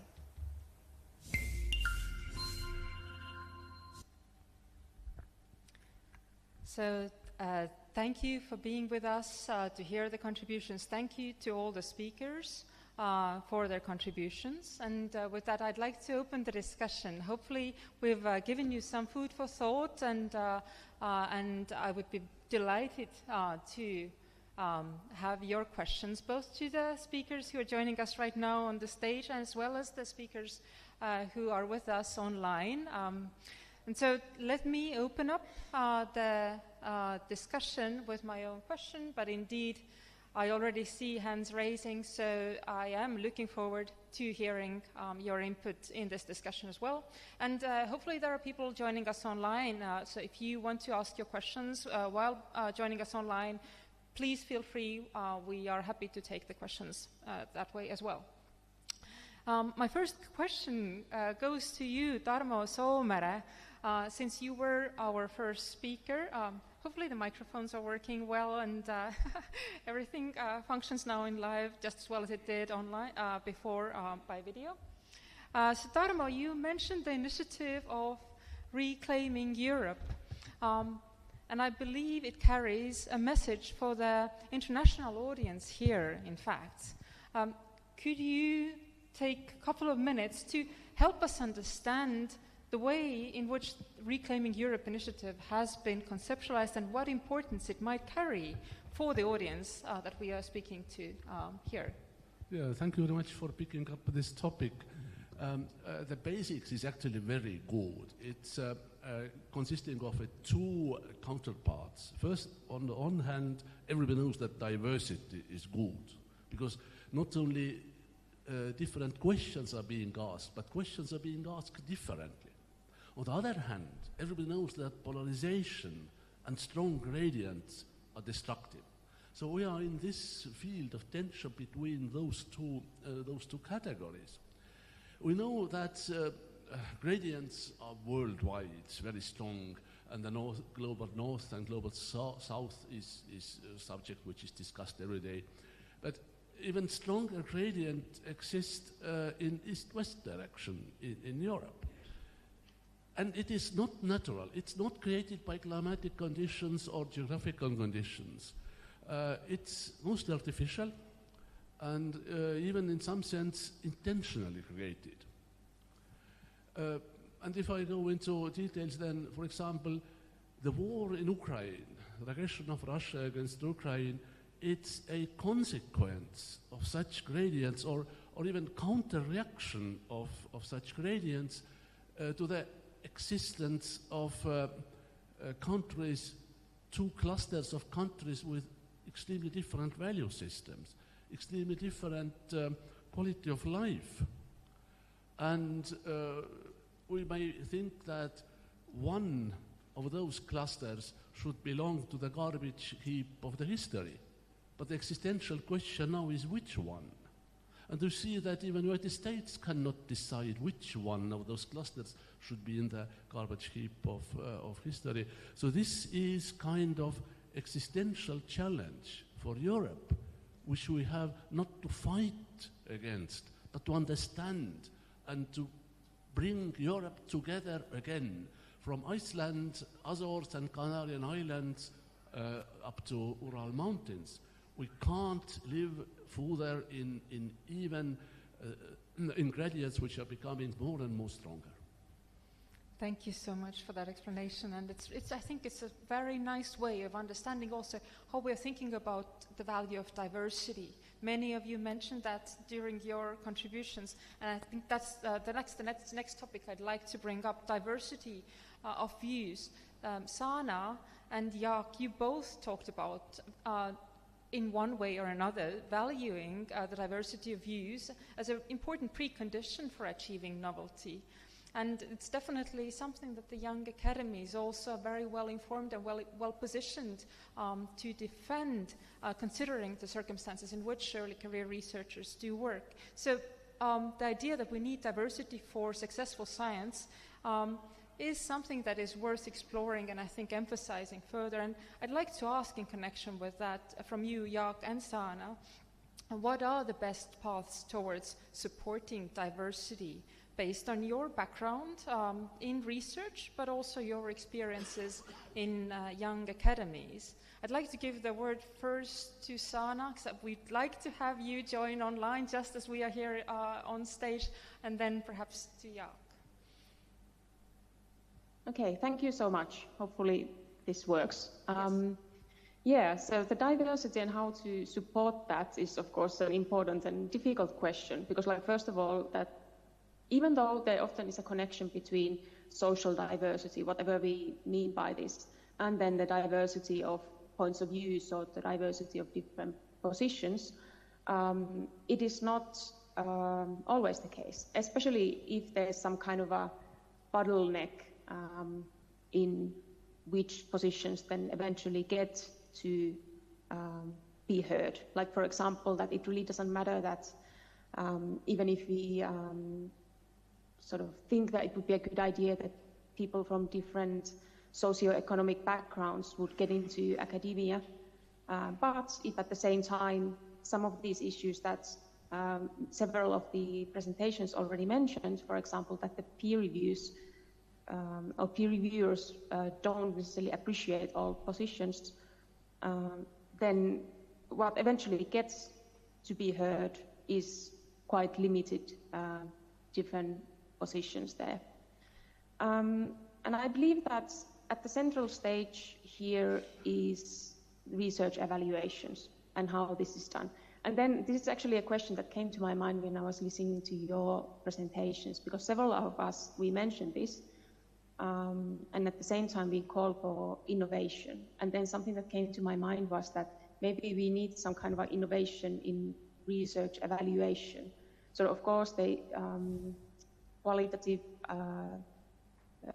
measures or different ways of writing CVs are steps towards this. But I'm just wondering that if this is radical enough, because as we all know that even if you ask researchers to write about their achievements in a more qualitative way, it tends to turn into quantitative measures eventually there.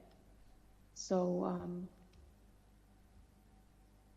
it's a very difficult question. I think that this increasing discussion about the evaluations is definitely a step to that direction, but it's difficult to say what could be the concrete measures to this. And I would like to hear your other views on this as well. Thank you so much, Sana. And let me give the floor now to Jaak. And then I already see again hands up, so I will next give an opportunity to ask a question from the audience as well. So Jaak, please. Yeah, thank you very much for the question. Thank you for an excellent job with our video. And also I'm so thankful for many thank you. many fellow researchers to have had fantastic and very rewarding conversations. But going to the point, I would say that it's very easy to talk about those values and being heard and diversity, etc., but it's much harder to find ways how to implement it. And for me, that's the question. What can we really do to bring on a change? And there are several thoughts I could share. The time is very limited, so a choice has to be made. But I would say that, as Ismail pointed out, hypercollectivity is happening. But I would actually word it differently, that hypercollectivity brings on hyperclusterization.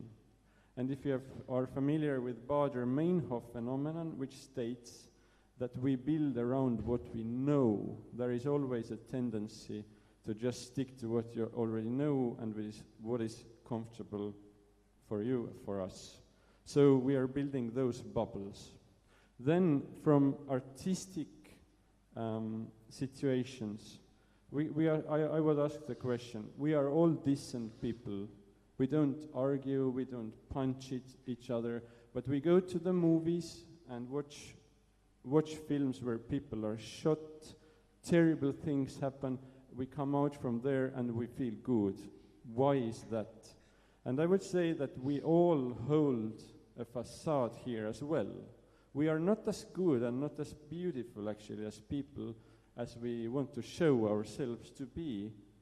And here is the question, because we like to talk about beautiful things, but what can we do on the root level, not going from top down, but down to the top to make a change? And as an improviser, I'm very often in those situations where people from different backgrounds, different culture meet. And it's interesting and very rewarding to watch what happens then. And I would say that there is a price to pay always. And usually the price is discomfort. It's never comfortable to go out of your borders, to expose yourself, feel something bizarre, etc., etc. It's the same that we as, let's say, senior researchers, if somebody novice reaches us and asks these naive and simple questions, do we actually engage, Or do we feel that I have this shield here protecting me and I would rather walk away, etc., etc.? And for me, this is the price we need to pay on the root level to bring on a change and actually establish a new culture of research which has been basically talked by everyone here. And my question is how to research the barriers that create clusters. What are the methods to cross them, and what is the price? And as I think Sebastian also brought out, risk and benefit, that's also something to calculate. And I would say that I like Gödel's theorem of incompleteness basically states that every time the context changes, the laws which worked before won't work anymore as they did. And it's also with the structures, it's also on the individual level. If we are going out of our comfort zone, the situation will become erroneous. There is a mistake, and that's what we have to accept. And when we talk about the mistake, there is a relevancy of mistakes. And for me, this is a very important question, because some mistakes are not rewarding. We really don't get anything out of this. It just goes to the garbage bin. Other mistakes are very rewarding, and something can pop out which is unexpected. And then also, if this happens, what is the price? What do we have to pay? For example, maybe it's an extreme question, but would we be up to giving up our position if we know that somebody is clearly more brilliant and has more excellence? Would we stick to our position, get this money, this comfort, or would we make an interchange? And I think these are the questions that actually are framing this current system and also becoming a burden. And it's about values. If we go to the true values of science and research, all those, let's say, comfort and position related questions are challenged. Yeah. So I think I have said enough. Thank you very much. This has been very enriching. Thank you for these ideas. And indeed, we don't have that much time, but I see a hand up there, and I also saw a hand first here. So let me perhaps, give the floor. Okay, thank you. Mark Warport. So I question some of your assumptions. I mean, firstly, it simply isn't true that innovation is slowing down. If you look at RNA vaccines, if you look at the discovery of gravitational waves, if you look at the Human Cell Atlas, there is innovation happening at an extraordinary rate. Secondly, you look through a rather narrow time period. Through most of history, innovation has happened in the private sector. And if you look at the Bell Telephone Laboratories, 11 Nobel Prizes. And you haven't really looked through the lens of what does work in terms of innovation. So look at the Laboratory of Molecular Biology in Cambridge, funded by the government through a government research council, 12 Nobel Prizes amongst 16 people within the institution, and a further 12 Nobel Prizes from alumni. So I just think that you'd be much better in a way to look through the lens of what does work. And I think the assumption, look at what's happening in industry now. The truth is that industry and technology is the major funder. AlphaFold, which emerged from DeepMind, which you could look at as akin to the Bell Telephone Laboratories, that got a Nobel Prize within a couple of years of its invention, as it were. So I just sort of think you're only looking at half the story, and I think maybe you're looking through the lens of why universities may not be working as well as they were, but there's plenty of innovation going on, and I challenge your assertion that we're not making novel discoveries. We are, but we're doing them in a different way slightly. That's wonderful. Thank you so much for this contribution. And that's exactly, I think, what we're looking for, basically. Asking the question, where does it work and where it doesn't? And what can we learn for the university systems from the experiences of other entities? There was a question here. Could I give you the floor, please? So I don't want to take so much time because I'm chairing the next session. I think my question relates to the artificial intelligence and its use in evaluating proposals, both for research grants, for awards. This, of course, a tremendous potential for AI. But there is a caveat. As we all know, AI depends entirely on the data you put in. And this data, in many ways, is extremely biased. Data collected in developing countries, especially from the poor countries, is very limited.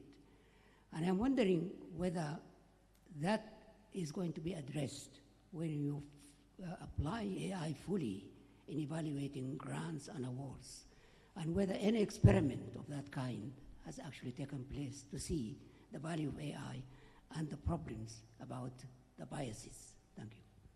Okay, thank you. We have one more question back there. We will collect that as well, and then I will give the floor to the panelists to respond.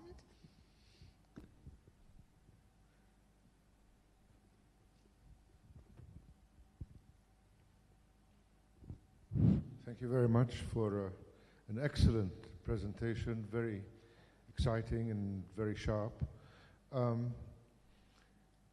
I think I cannot help but emphasize a need for a reality check. I'm Zobi, by the way, of the World Academy of Arts and Science. Reality check in the sense that the presentation was a little bit too Eurocentric, if I may say so. What's happening on the international arena in other parts of the world is very different. The research communities in many parts of the world are under enormous pressure to address and stand up to a number of challenges, including achieving the Sustainable Development Goals, for example, utilizing science to achieve the SDGs. Another aspect, another challenge that's facing the research community in the developing world, in the South, is addressing national problems in terms of the various aspects of human security, water insecurity, food insecurity, energy, health, and so on.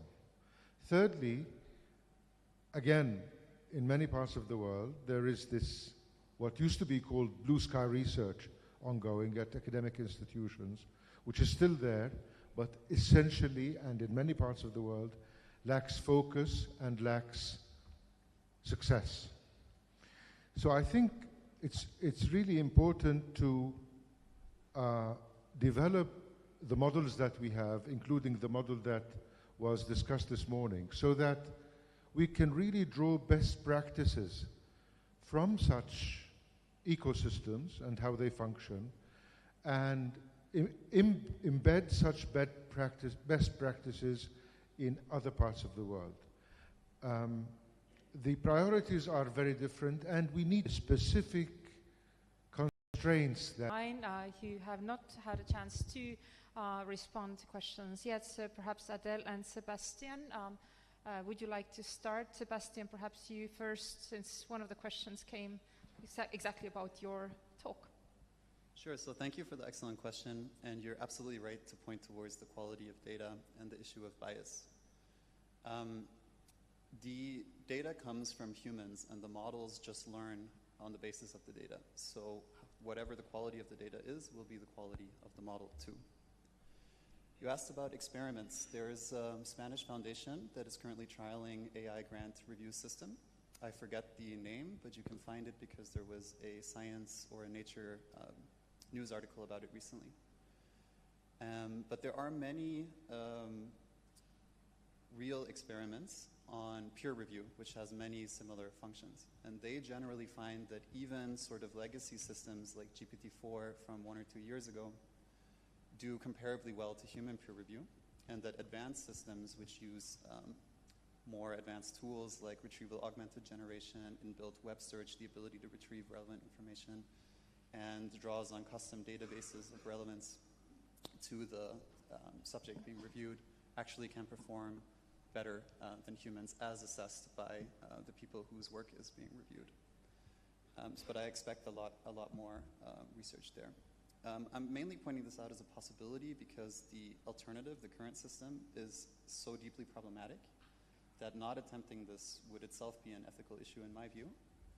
And also, it should be mentioned, you don't need to replace everything at once. There's various levels of tasks involved in grant writing and reviewing.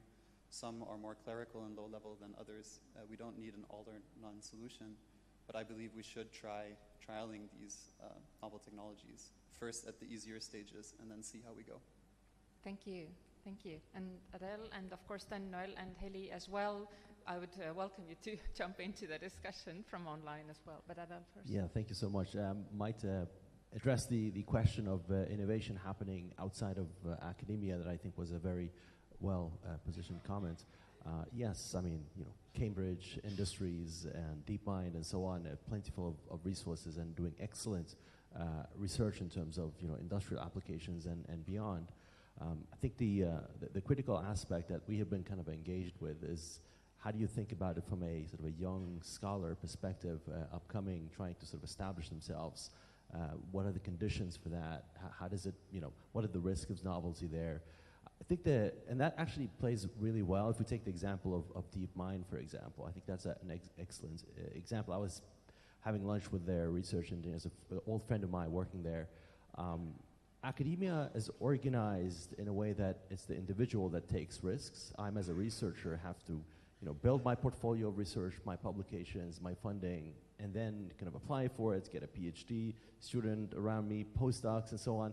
All that risks is on me as an individual. If you take DeepMind, and I think that's an excellent way of kind of organizing research, except for the fact that they have abundant resources and how to kind of mimic that, is that the risk is put on the DeepMind level. It's at the organizational level. So if a researcher at DeepMind takes risks, he doesn't, by engaging in the research, it's not a function of whether they succeed or not. Their salary is not kind of tied to that. They're secure, right? They can take abundant risk by exploring novel ideas. It's DeepMind that takes the risk. In universities, it's the converse. It's really me as an individual that takes risk, and that puts me in a very different spot. So can we learn from how, this case DeepMind and other companies are organized such that we can, publicly funded research can kind of have a similar kind of a flourishing. So I think that's a really interesting comment that has a depth to it in terms of the organization of research. Exactly, and I think that connects so nicely with what Haley said in her talk about the organizational innovation that we need in addition to innovation in technology. And so the ways in which businesses operate in order to enable breakthroughs is something that we can learn from, and I think this is one of the broader messages that this panel might deliver as well. Haley, would you like to comment on this proposal that you made in your talk and that connects so nicely with the question that we had from the floor? Yes, thank you. It has been amazing organization, Helen. I'm so grateful that you do it, and you have been innovating the format. So you have done innovation beyond the technological subject matter. So thank you for this example. We all can learn from that. I have heard so many great ideas here, so many good arguments about positioning the power, how to measure things, because this is actually what eventually matters. All the systems tend to take this minimum effort form and perform at to match what is being measured. So,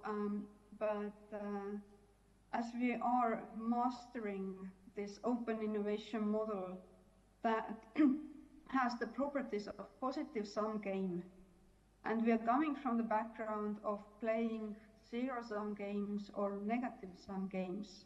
So in the past, that's what made somebody powerful. So you had to take the power from somebody else. But now the power, the value is created from collaboration.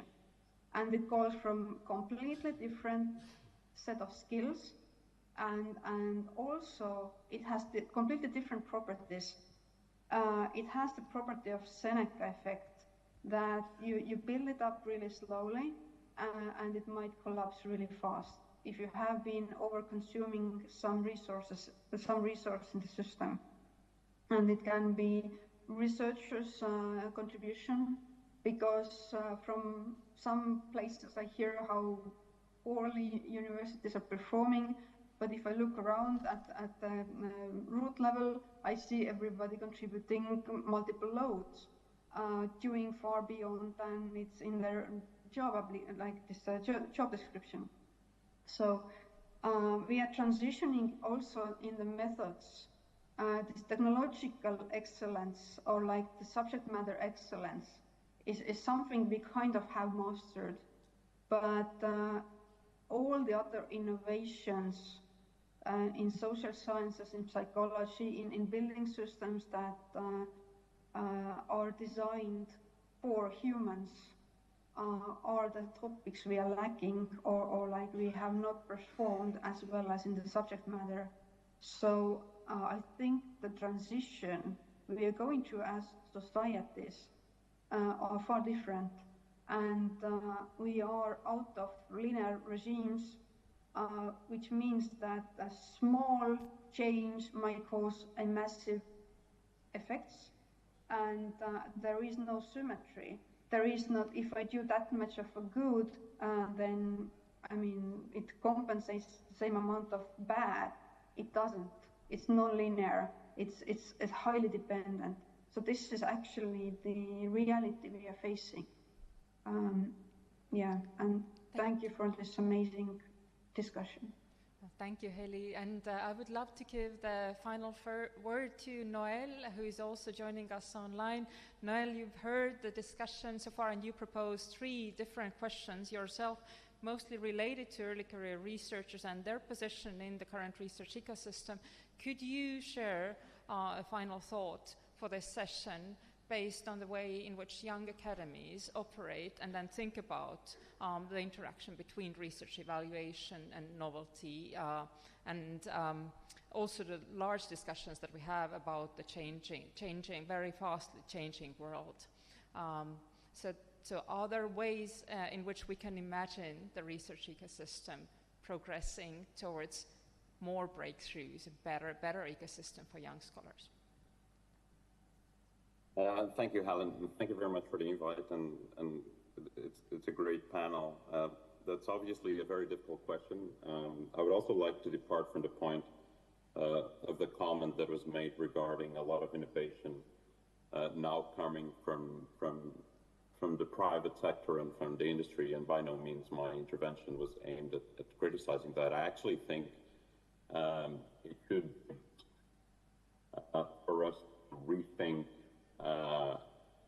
what we want academia to do and what type of scientific system we want and what is our role. And I think a very important role for universities and for academia is indeed the training of new academics and new scientists that will eventually also migrate to the private sector. And at the moment, what we have in many parts of the world and in different universities is a very fixed, scripted scientific cycle that prioritizes safety and does not really teach young academics and scientists about what the scientific process is about. And that is one of my biggest concerns. That we are shaping a system that will not allow for optimal training of future scientists, or that will not allow scientists to explore and tap on their full potential. Thank you, Noel. And I think with this, we will conclude this session. The next session is already coming up in a few minutes. But I think one of the final words that I'd like to put forward and then keep in the air is intellectual honesty, which was a phrase that was used by a couple of our speakers, and it's just a red thread running through this discussion. Let's just be honest about what the system is like that we are creating and what is it that we actually want to create. And I think this is the broader purpose that we could keep in mind for the discussions going forward. Thank you all, and thank you for being part of the discussion.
next session to come over. I think we might be missing one. No, we're all right because we have one online.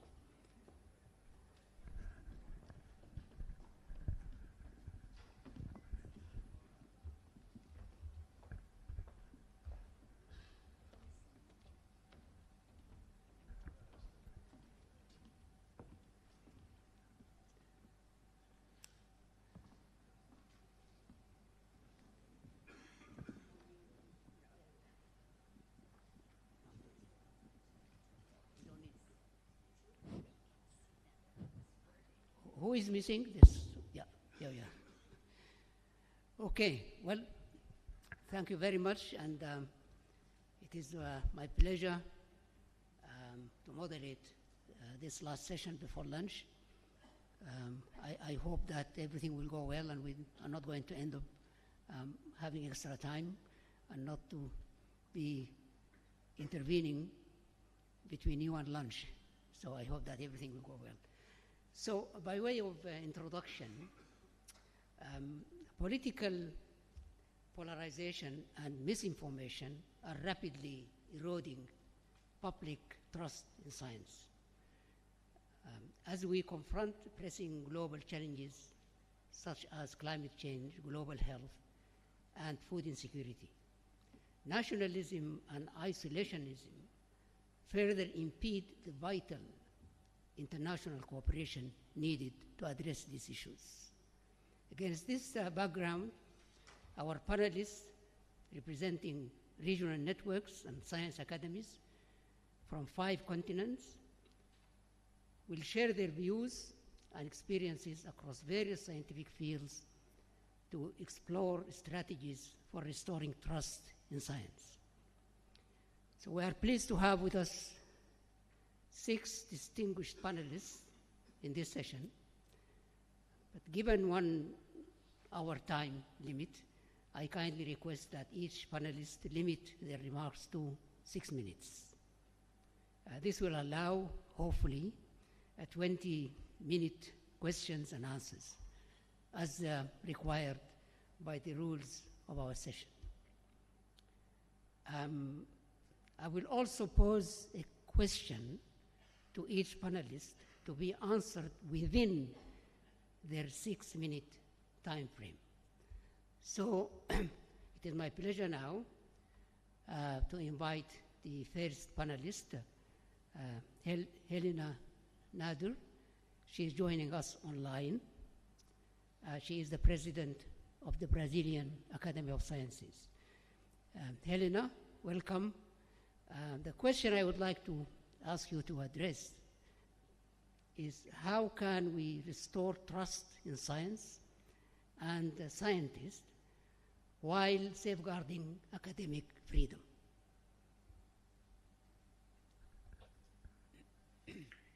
Thank you so much for the question. I apologize for not being able to be in person with you people.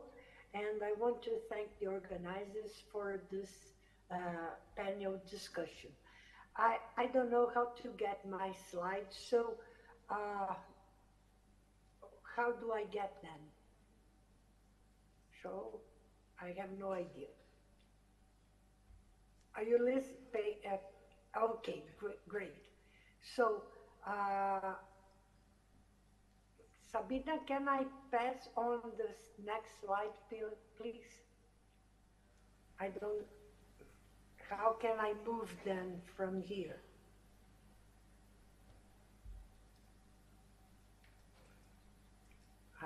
It's hide captions, Q&A, race. It's not going on. Thank you so much. So, to rebuild trust in science in a changed geopolitical era, I want to initially highlight 3 interconnected themes that I believe are important for these discussions. The challenge that we face in the current global context, the central role of inclusion and diversity in strengthening trust, and the urgent question of how to defend both science and academic freedom. Next, please. We are in a global context that scientific institutions that initially were seen as neutral, stabilizing actors have become targets, and especially in political and ideological disputes. And these trends are not isolated. They are part of a broader international patterns in which science is weaponized and dismissed, not in the basis of evidence as we do as scientists, but as part of a large political battles. So to rebuild trust in science, it's important that we have democracy. It's a democratic imperative to challenge. Thus, we as institutional have resilience, strong protections for researchers, and sustained public investments in science and education in order to further move into the direction of balancing this cost. And evidence-based discourse must be defended as foundation of democratic life. Next, please. For instance, in Brazil and in many countries in America, and I would say beyond, we are witnessing political polarization shaping public perceptions of science, budget cuts, and institutional attacks, and scientists becoming victims of online harassment and organized disinformation. In order to face this, next please, we have scientific academies, and in my opinion, they have a unique responsibility. In moments of crisis, they can serve as mediators between science and society. They can articulate evidence with clarity and independence. They can defend institutions under attack, and they can help rebuild scientific trust, civic trust in science by speaking with their moral authority. Next, please. Nevertheless, we need to have inclusion and diversity, and this is a fundamental point. Trust in science is not by communication alone. It also depends on who produces science and whose knowledge is being recognized. A significant part of global mistrust, in my opinion, arises from structural exclusion, specifically of voice from the global south and historically marginalized communities. If science continues to reproduce global inequalities, it risks losing legitimacy. We must therefore move forward on international scientific ecosystem where we have diverse epistemologies, we look at the indigenous and local knowledge systems and they are valued. We have gender and racial perspectives, and representation is embedded in decision-making at all levels. If we go to publications nowadays, the costs of publications for many countries in the globe are outrageous. So next, please. Next. And why representation matters? It matters because trust linked to who does science. We have to have everybody in order to have trust. And we need to finish with this structural inequalities. We need to move forward into that direction. Next, please.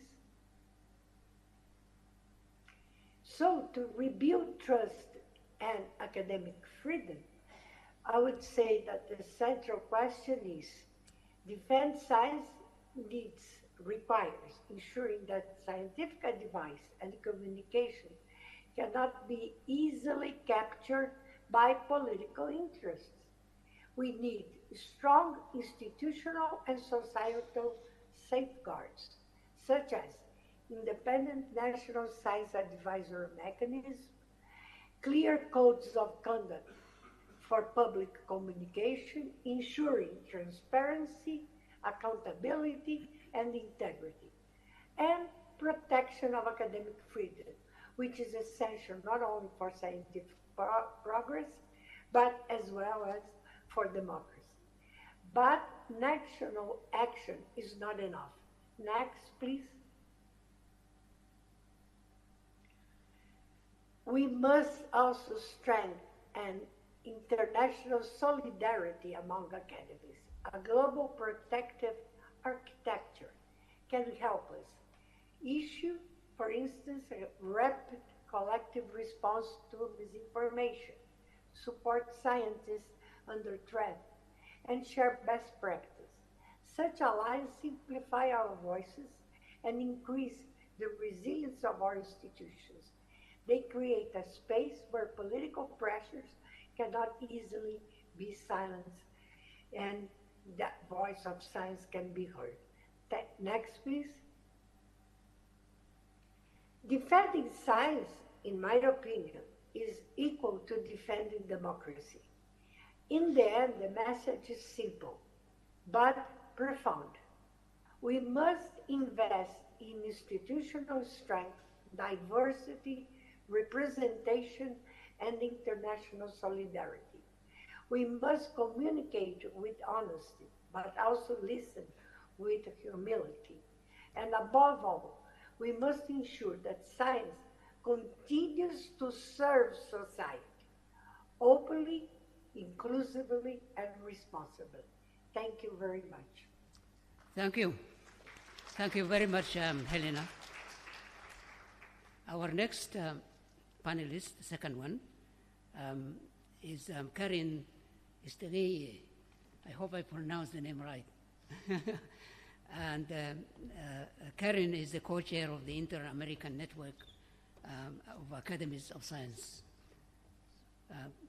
Karin, if you can also deal with this question during your talk, what can scientists and science academies do to promote trust in science and science-based policy? Thank you.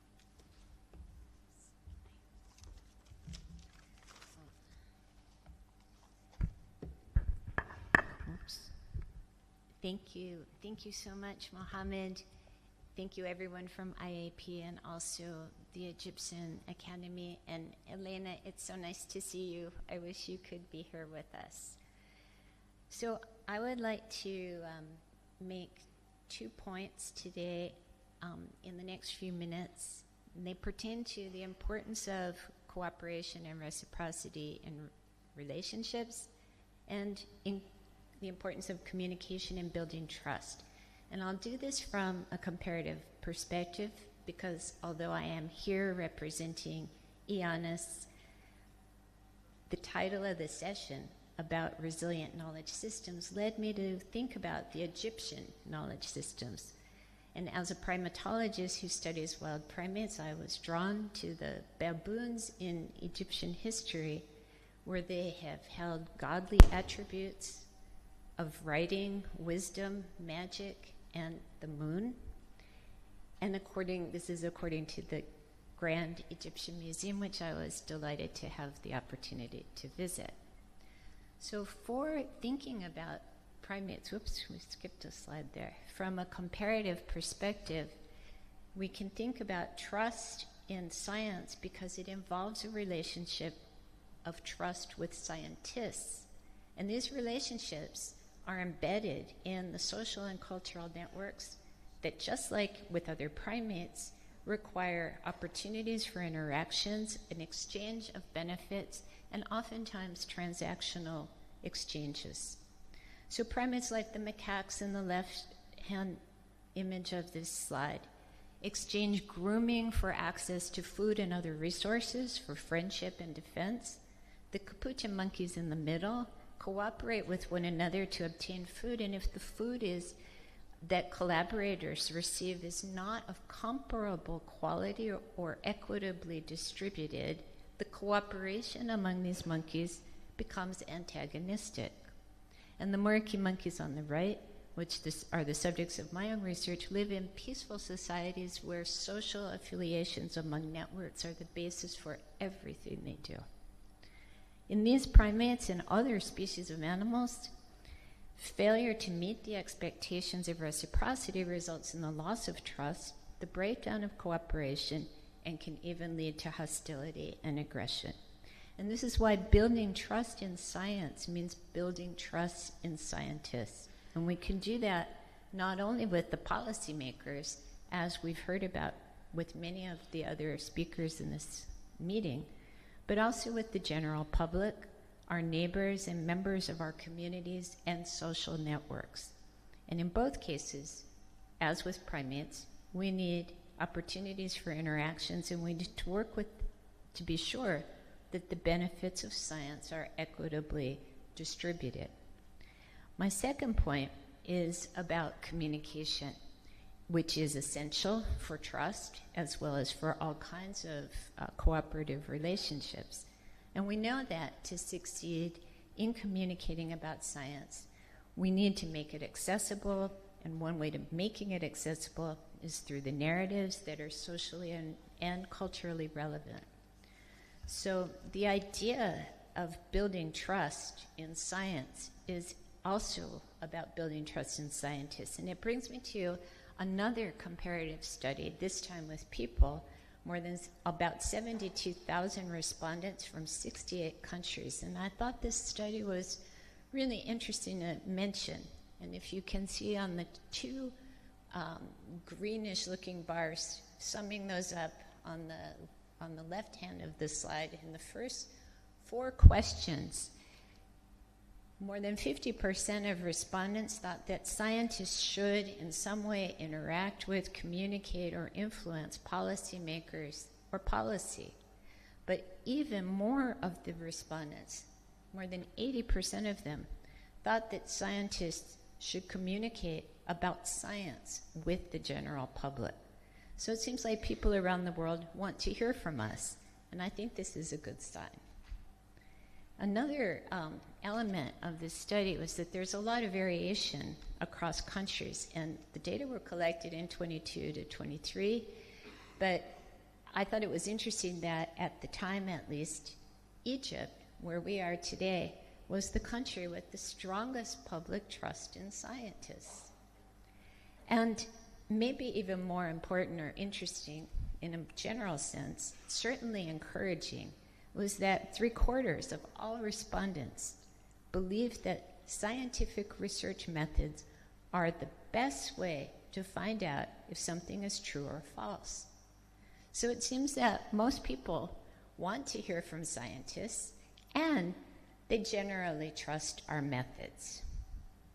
So that brings me to my answer to Mohammed's question about what scientists and science academies can do to promote trust in science and science-based policy. So I would say the first thing is we need to remain optimistic. Most people are interested in hearing from us, and they believe in our methods. This is a good thing. We need to work with that. Second, we can expand on the best practices that many scientific academies and societies have already developed and are developing about how scientists can better communicate with policymakers, to include how we can better communicate with the public. And for this, we need to keep in mind what we've learned from other primates, which is about the importance of creating opportunities, of making what is important about science be relevant to what people need and want, and to making the benefits accessible in an equitable and fair way. And finally, also learning from the primates, we can strengthen the science networks that promote cooperation, not only among scientists, but also between scientists and other parts of our communities and networks. And this is one reason why I think that IAP regional networks, like IANIS, which I represent, are so important. There are so many global challenges that need global collaboration among scientists today. But as with other primates, there is still great value in our local and regional networks. Thank you.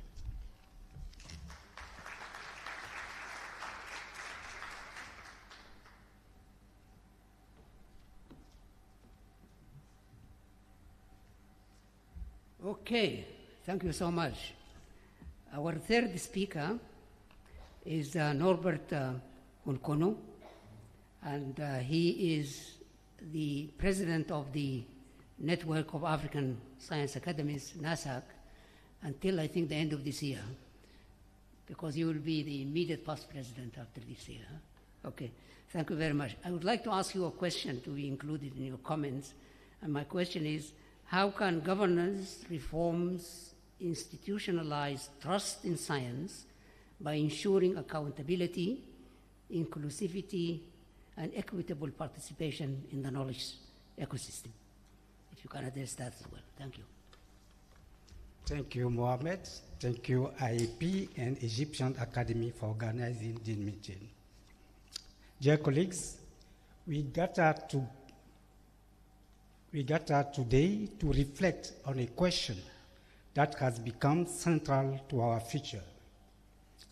Can society still trust science, and can science still merit that trust?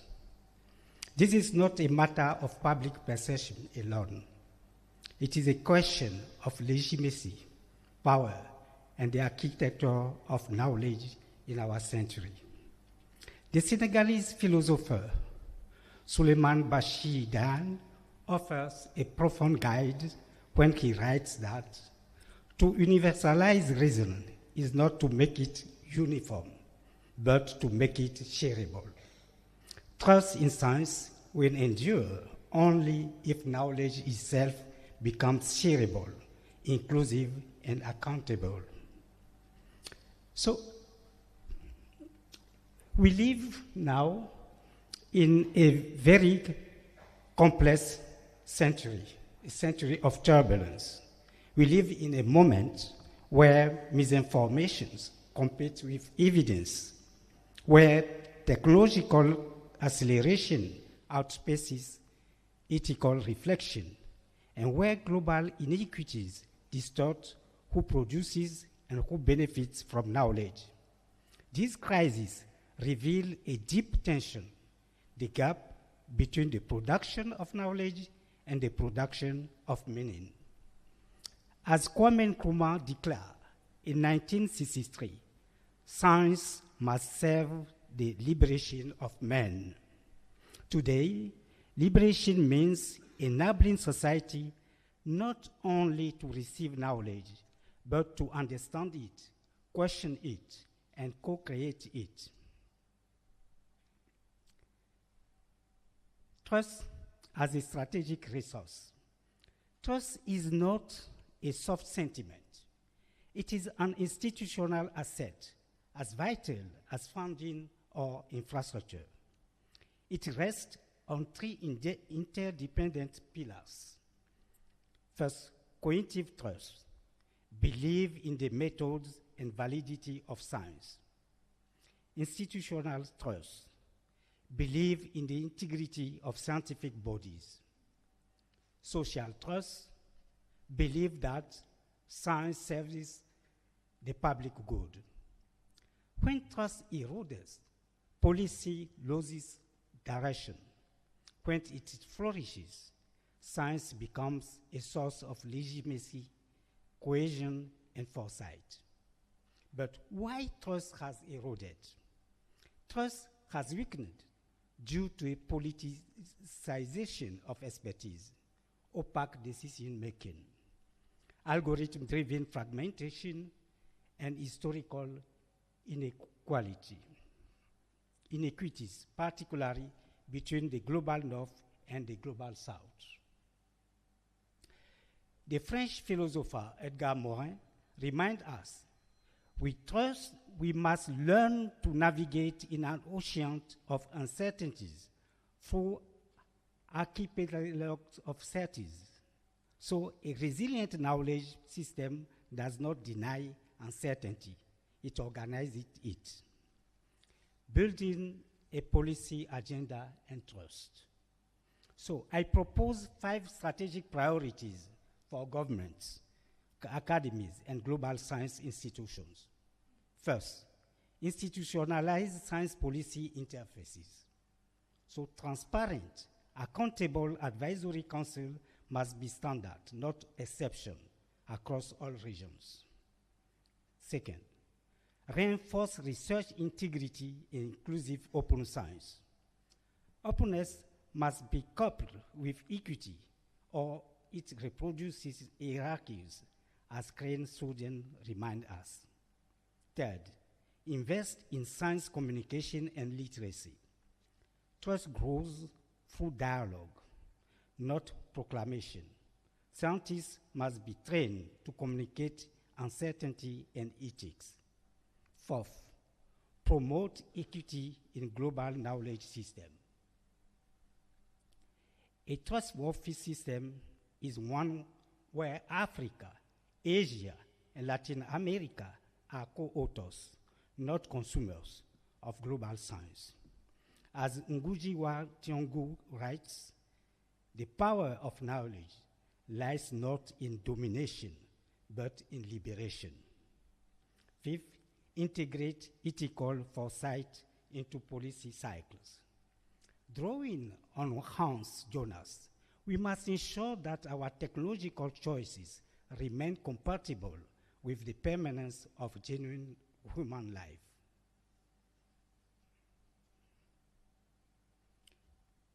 So, the African opportunity. Africa is not a latecomer, but a laboratory of a new models of inclusive science.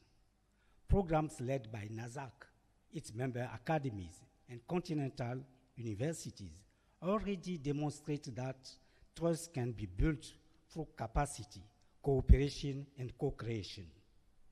A proverb teaches, if you want to go far, go together. Trust too travels far, only through collective stewardship. Towards a global covenant for knowledge. What we ultimately need is a global covenant for knowledge, a shared commitment to steward science as a public good grounded in transparency, equity, responsibility. As Paul Ricoeur beautifully observed, trust is a fragile miracle. Its preservation requires institutions that embody justice, humility, and reciprocity. In conclusion, trust in science is more than a prerequisite for effective policy. It is a cornerstone of societal resilience.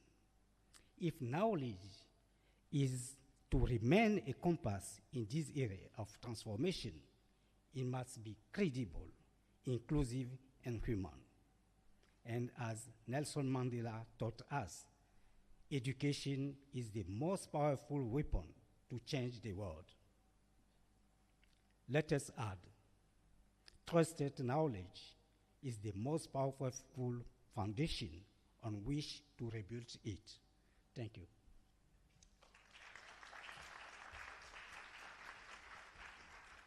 Thank you so much. You can immediately see that my panelists are very well disciplined, so I don't need to intervene. And Marcos here is trying to keep the time. So our fourth panelist is Liz Avra. Liz. And Liz is the president of the European Academy Science Advisory Council, ESAC, short. Can I just also ask you to address one question while you talk? And the question is, how can scientific organizations build trust and resilience in knowledge systems while ensuring independence and promoting collaboration? Thank you.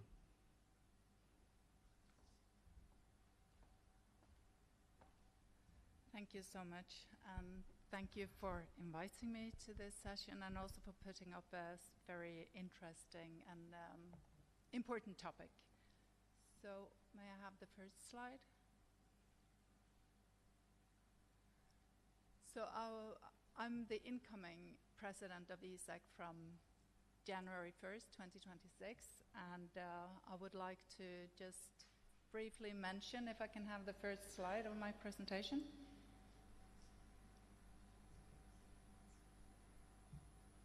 Oh, it's there. Okay, sorry.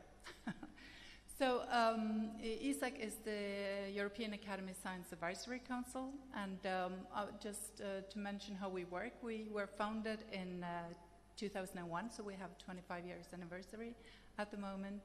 And we are a mechanism for mobilizing Europe's best scientific minds on public policy issues. And we are providing science-based advice on issues of importance to European policymakers and civil society.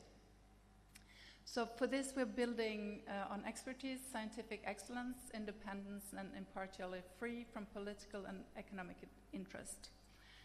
At the moment, we are 29 member academies, and since 2024, the Austrian Academy has been the host academy. We are hosting then 25 national science academies of EU member states, plus the national academies of Norway, Switzerland, and the UK.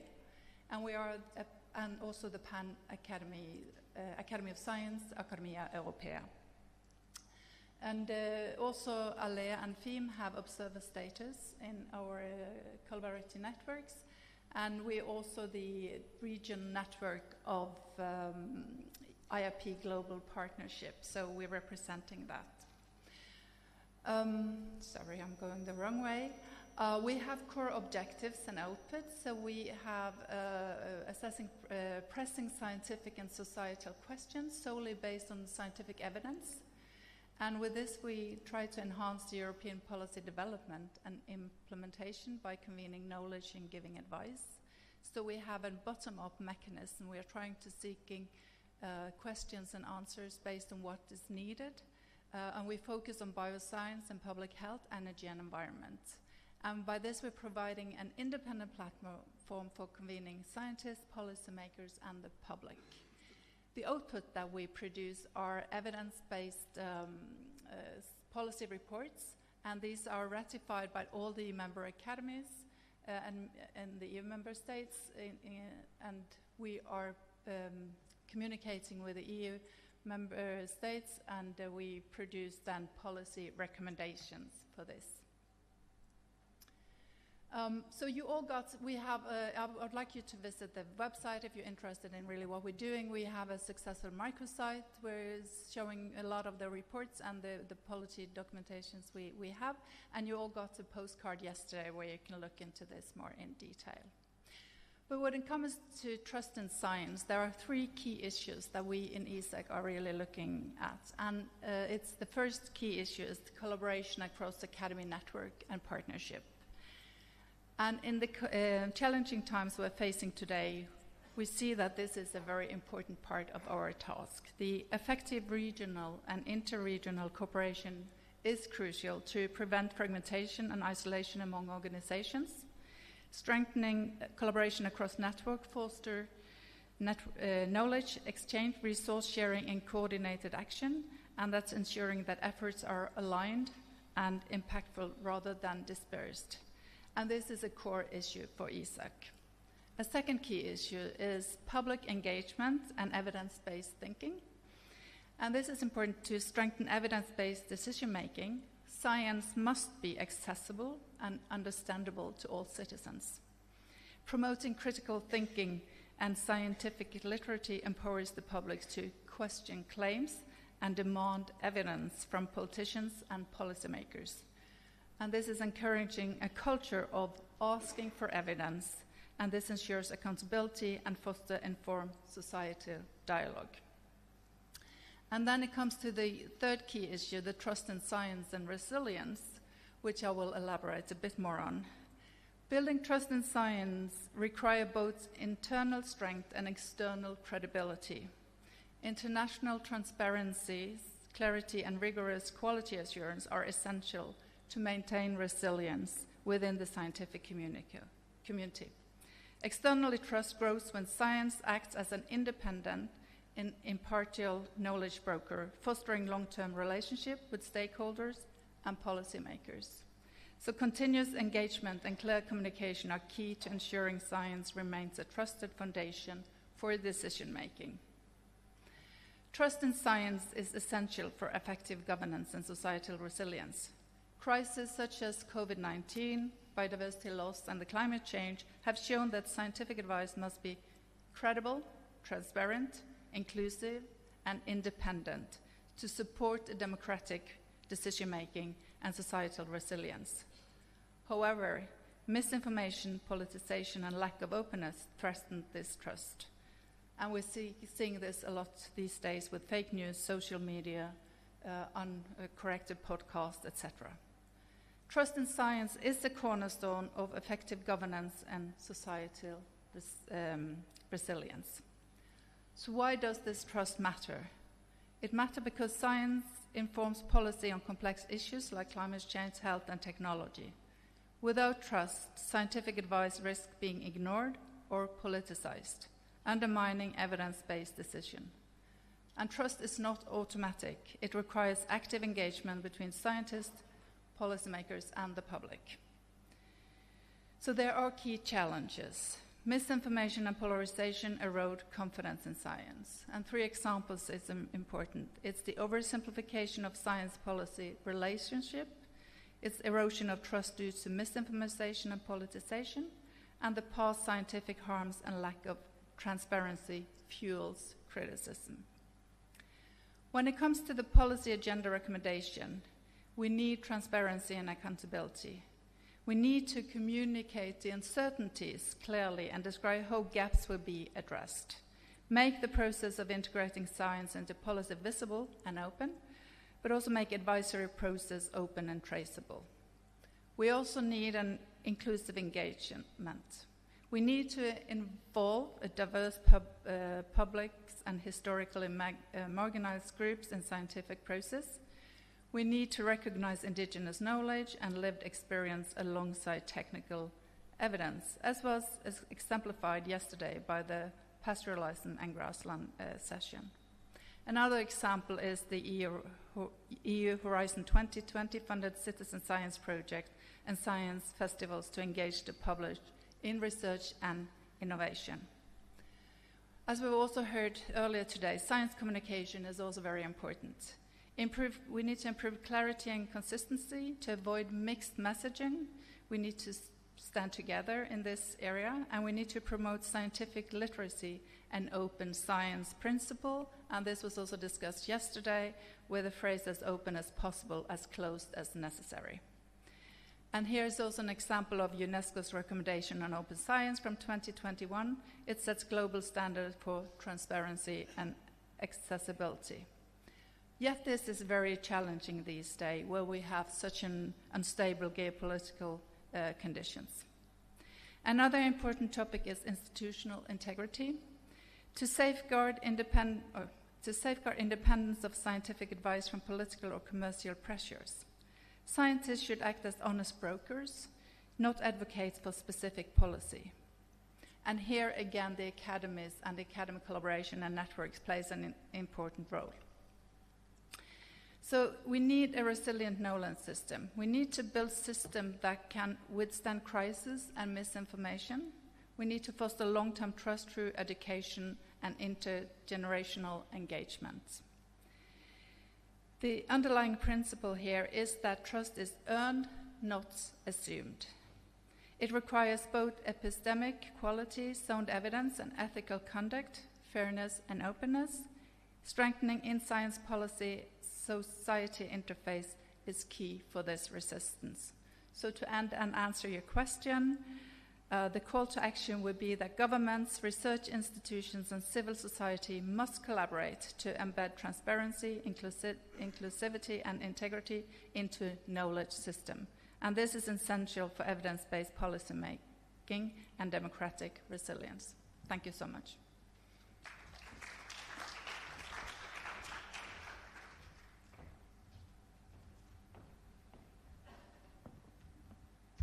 Thank you very much. And our fifth panelist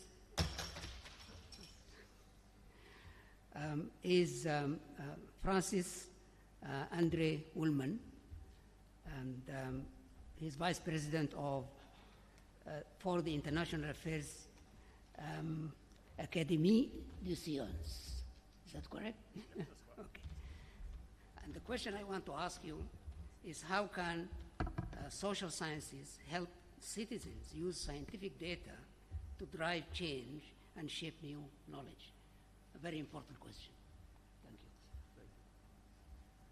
Thank you. Thank you for your question. And I'm not a researcher in social sciences, so that's maybe why I'm asking questions about this. As you heard, I'm a member of an Academy of Sciences, as many of us are here. This Academy of Sciences is in Europe, and within Europe it's in France. And therefore, everything I will say, of course, reflects a view from a French scientist. And although I'm glad to hear some optimistic views regarding trust in science, I'd like to share with you two concerns regarding this topic that to me look as robust trends that are established now at the 21st century and on which we should try to think deeper.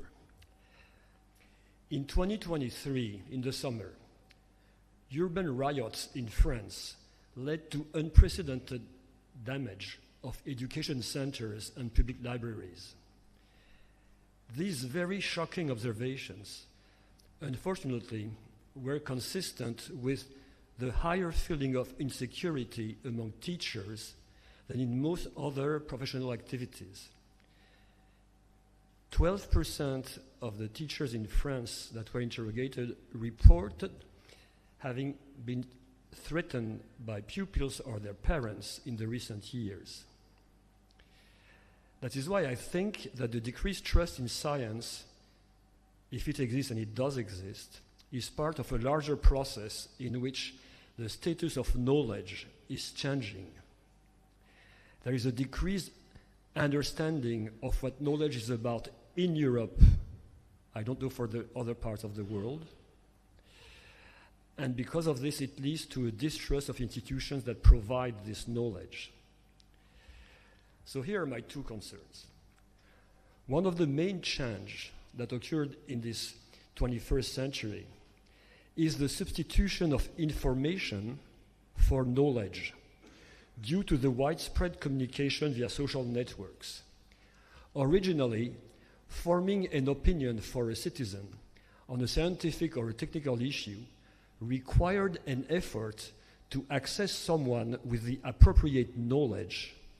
It was through school teachers, academics, journalists from specialized newspapers or radio or television stations that citizens got informed of the available knowledge.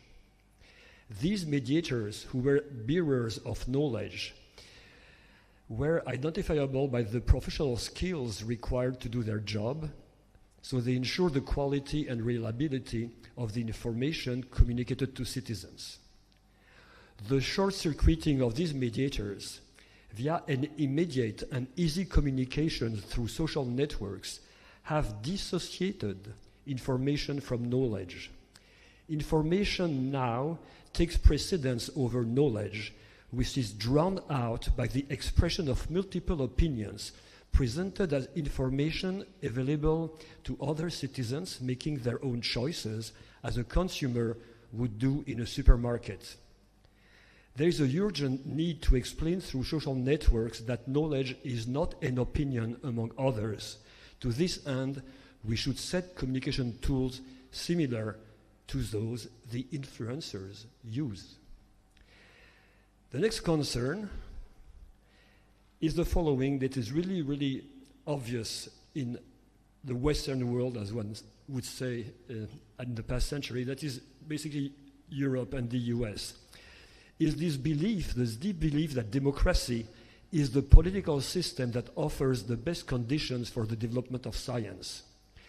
The links between freedom of conscience and freedom of initiative, which allows creativity to flourish, is commonly attributed to the political liberalism advocated by the philosophers of the Enlightenment in the 18th century.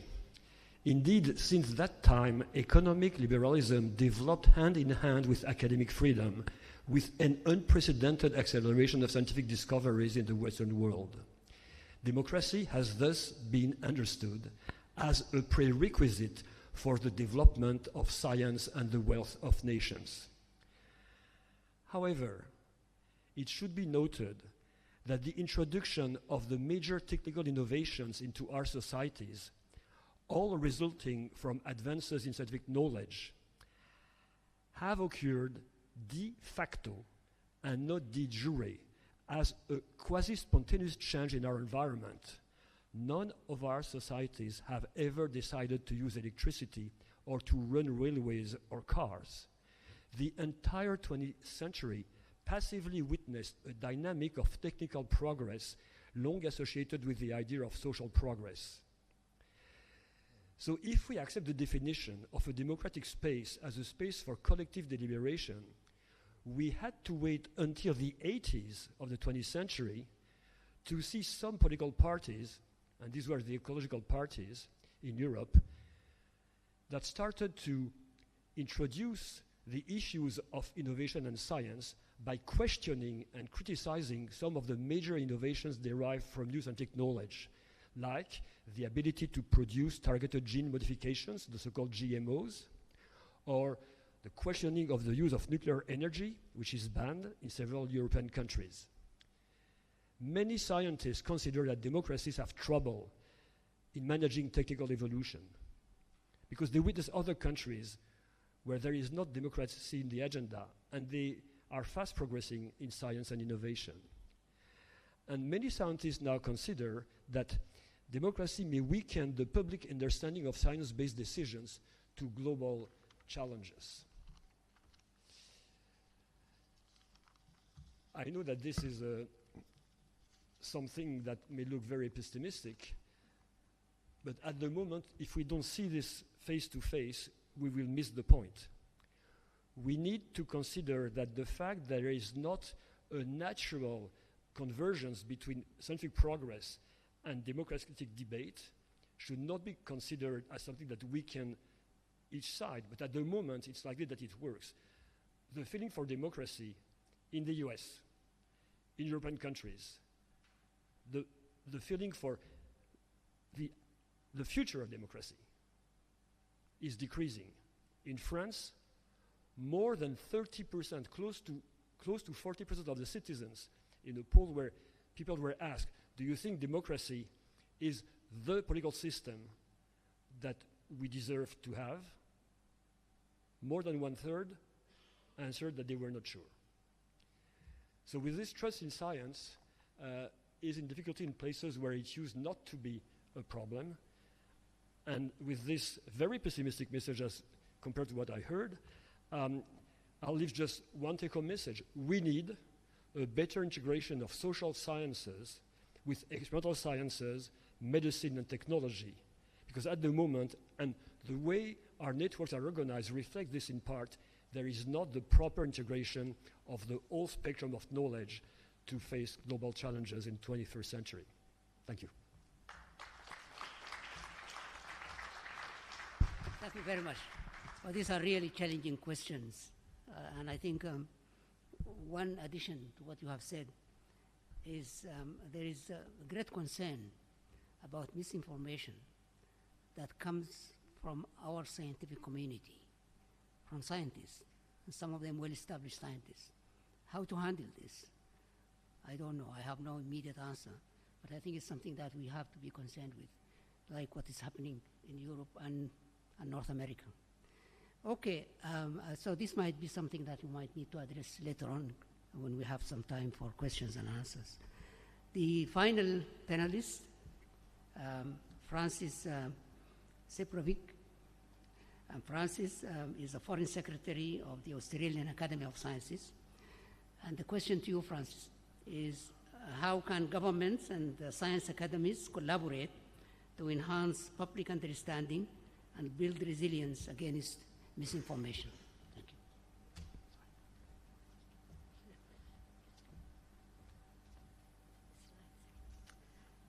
So thank you, Professor Hassan. One of the dangers of going last is that you're going to repeat a lot of what everybody's said already.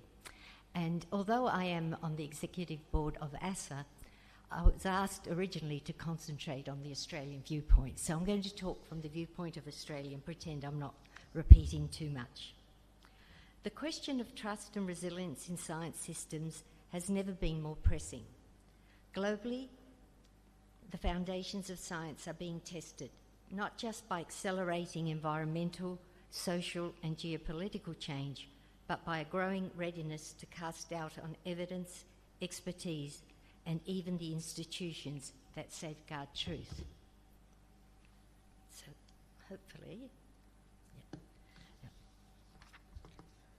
So in Australia, we are fortunate to enjoy relatively high public trust in science, but trust is not static. It's not a permanent guarantee. It is a relationship, one that must be earned, maintained, and demonstrated through action. I was asked to talk about safeguarding integrity in Australian science, and at the heart of that relationship is integrity. The Australian Academy of Science holds that safeguarding the trustworthiness of our research is among our highest national priorities. We build trust slowly, but it can be lost in an instant. A single high-profile failure, whether through misconduct or mismanagement, can erode confidence not just in one institution, but across our entire science system. That is why we need a stronger, more coherent national integrity architecture. Today, our mechanisms are fragmented, distributed across institutions, funding bodies, and existing committees. Many do their job well, but as a system we lack the independence, consistency, and transparency that the public increasingly expects. These are not luxuries, these are essentials. And as we were asked, why does this matter? Well, we know that when public trust wavers, the costs are real. Scientific advice becomes harder for governments to act upon. Communities may hesitate to adopt new technologies. Cross-border collaborations, I think I missed a slide. All right, I probably did.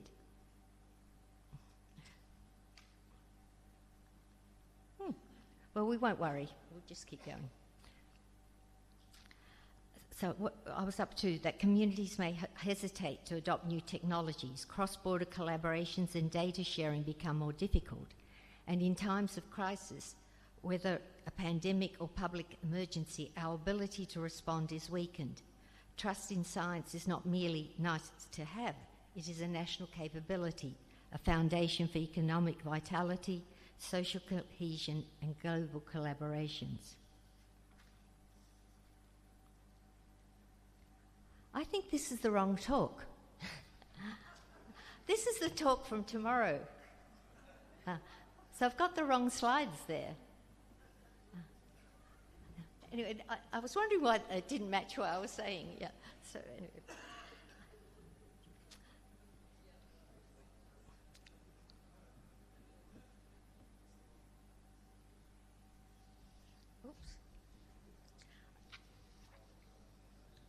So while we're finding the slides, I'll keep going because really they're just repeating what I'm reading out.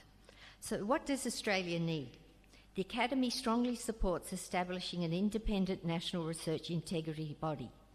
This body should investigate allegations of serious breaches impartially, set and oversee consistent national standards, ensure transparency and public reporting, protect researchers, including early career and whistleblowers, and embed responsible research practices across the system. Such a body would signal clearly integrity is not optional, it is foundational. Our view is straightforward. The credibility of science rests not only on what we discover, but on how we conduct that work. An underlying principle, trust must be earned. We cannot mandate public trust. It must be earned day by day through open, responsible, and fair scientific culture. That means acknowledging uncertainty, correcting mistakes, engaging meaningfully with communities, and safeguarding our independence from external pressures. So, as the Academy, we are working to model these values. For example, the David Vow Award, named for a fellow who championed scientific integrity, recognises those who act courageously, who foster integrity in their organisations, not just through their research, but through their conduct. By celebrating not just scientific excellence, but excellence of character, we reinforce what we truly value as a scientific community. I was also asked a moderator question: what is the single most important action countries can take to strengthen trust in their science systems? From Australia's experience, the most important action is to build visible structures of integrity. Independence matters, transparency matters, consistency matters. When the public knows that research is conducted and overseen with impartiality and rigour, trust can deepen, even in turbulent times.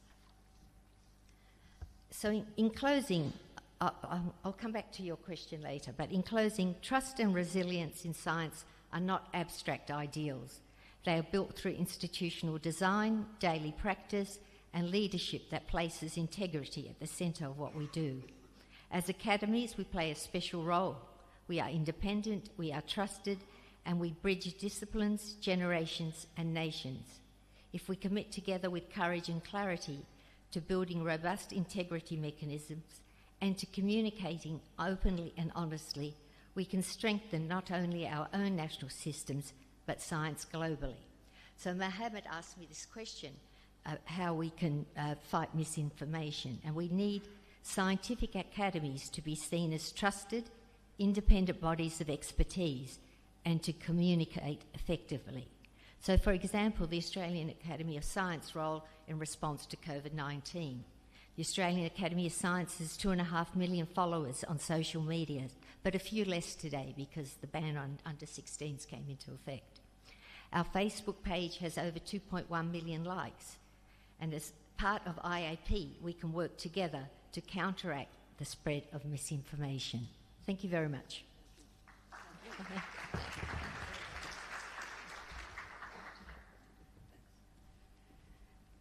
Okay, I received information from the organizers that we can continue with another, I think, roughly 10 minutes, right? So I have a number of questions to ask, but I think I will leave it now to the audience because there is not that much time. So I would open the floor now for questions from you. Please.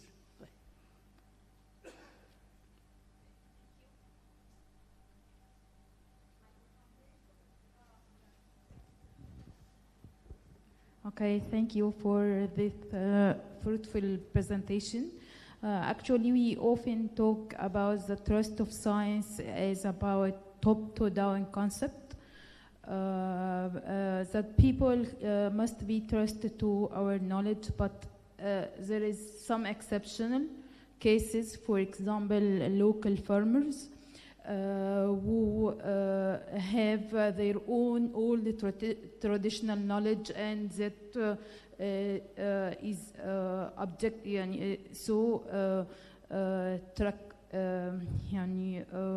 exceptional to our knowledge or to high-tech knowledge, for example, climate models and new fertilization technology and so on. So I would like to ask about how we can rebuild our redesign our trust knowledge system and how to evaluate our KPIs system to be يعني local or specific for these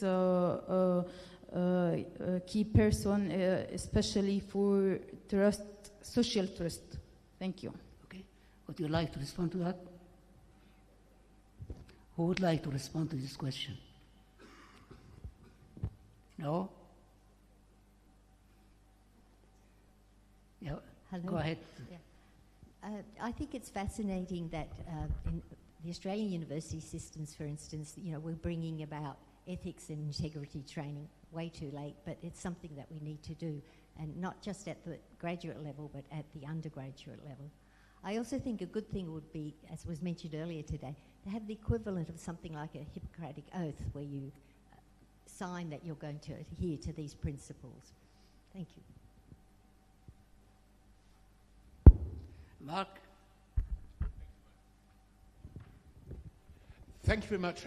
I want to challenge you by suggesting you may have missed something, and that is that trust in science is entirely context-specific. So scientists who talk about the Higgs boson or gravitational waves or some new discovery in biology or medicine are trusted completely. The real challenge, I think, is that Thomas Malthus was right, and at a population of the planet of over 8 billion people is exceeding the sort of productive capacity of the planet. And that means that the interests of present generations are not aligned with the interests of the future. And so the challenge, I think, is that when scientists start telling people that they're going to have to change the way they live their lives, stop eating meat, all the other things, that is not trusted.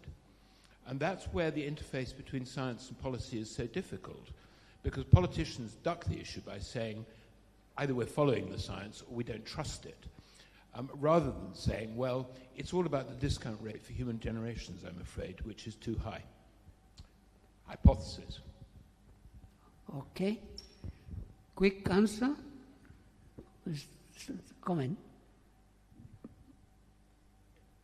May I?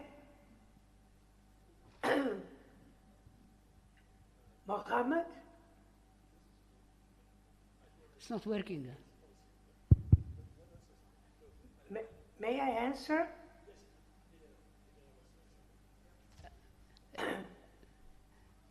Yes, Helena. Yeah, I like the question a lot, and some of the examples are good, but I'm going to give back some other examples. What is going on in the United States nowadays, where the Minister for Health doesn't trust vaccines, is something that goes against the point. So I think we need to have lots of inputs to really move forward, because the same government, for instance, Trump's in the beginning, in the first government, he gave money to the pharmaceutical companies to produce RNA vaccines, and now RNA research is forbidden. So I think politics is really doing lots of bad to science, and Thank we you. need to face that. I don't know how to handle, Thank you. but I want to just interpose. Thank you. You have a working now? If I may just answer to Mark only for the first part of your comments, when you mentioned, which is absolutely true, that the issue of trust in science is very country or territory dependent. I do believe that there are places in the world where trust in science is steadily increasing, whereas it's collapsing in other places. Nevertheless, the first of my two concerns, which is the confusion between information and knowledge, because it's transborder, will hit also these places where trust is increasing, and at some point there will be an issue here. Now, of course, the question that I mentioned on purpose between democracy and science is historically determined in Europe, and I know democratic countries which are not in Europe, in which the question is not raised in the same way. So we agree on this aspect, of course. Last question.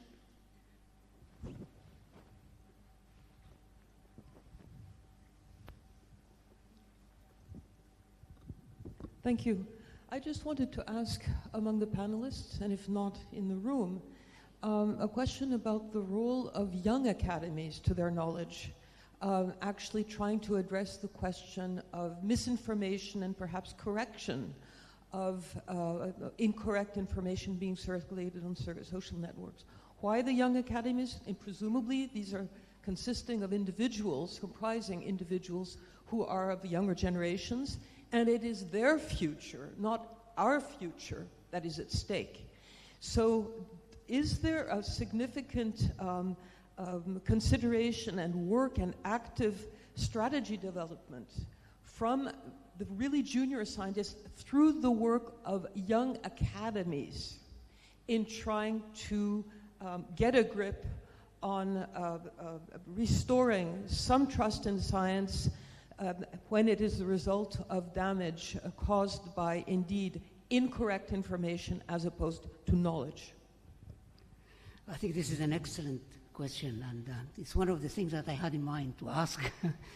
I think what is really needed, frankly, from the young academies, whether the Global Young Academy or network of young academies, and indeed also the regional academies of science and also IAP itself, is I think there is an appropriate opportunity now to establish a well-designed platform that will address issues like mistrust in science, issues that come out of a sudden, and then all the academies are quiet because they're not organized themselves.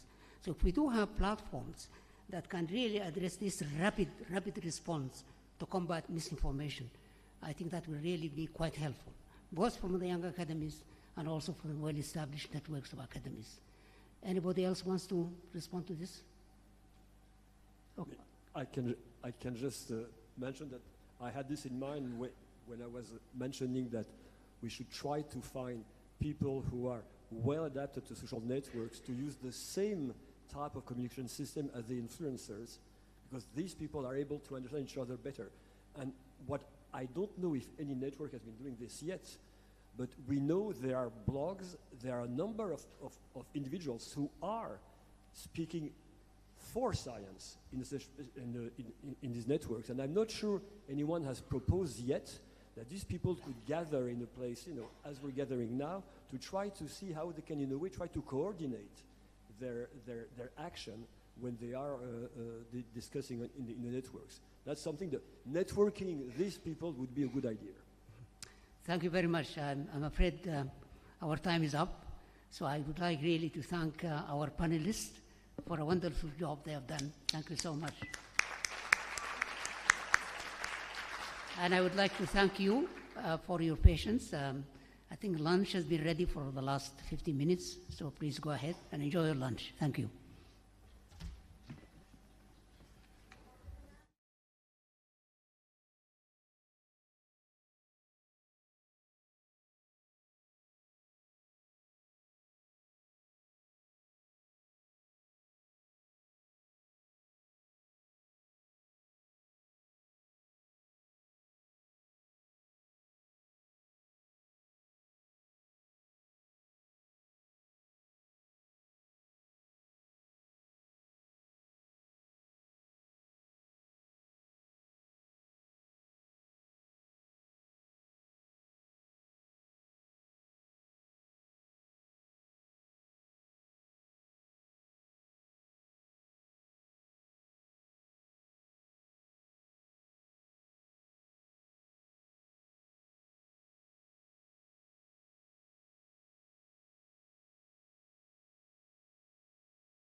Cold and rainy in Cairo.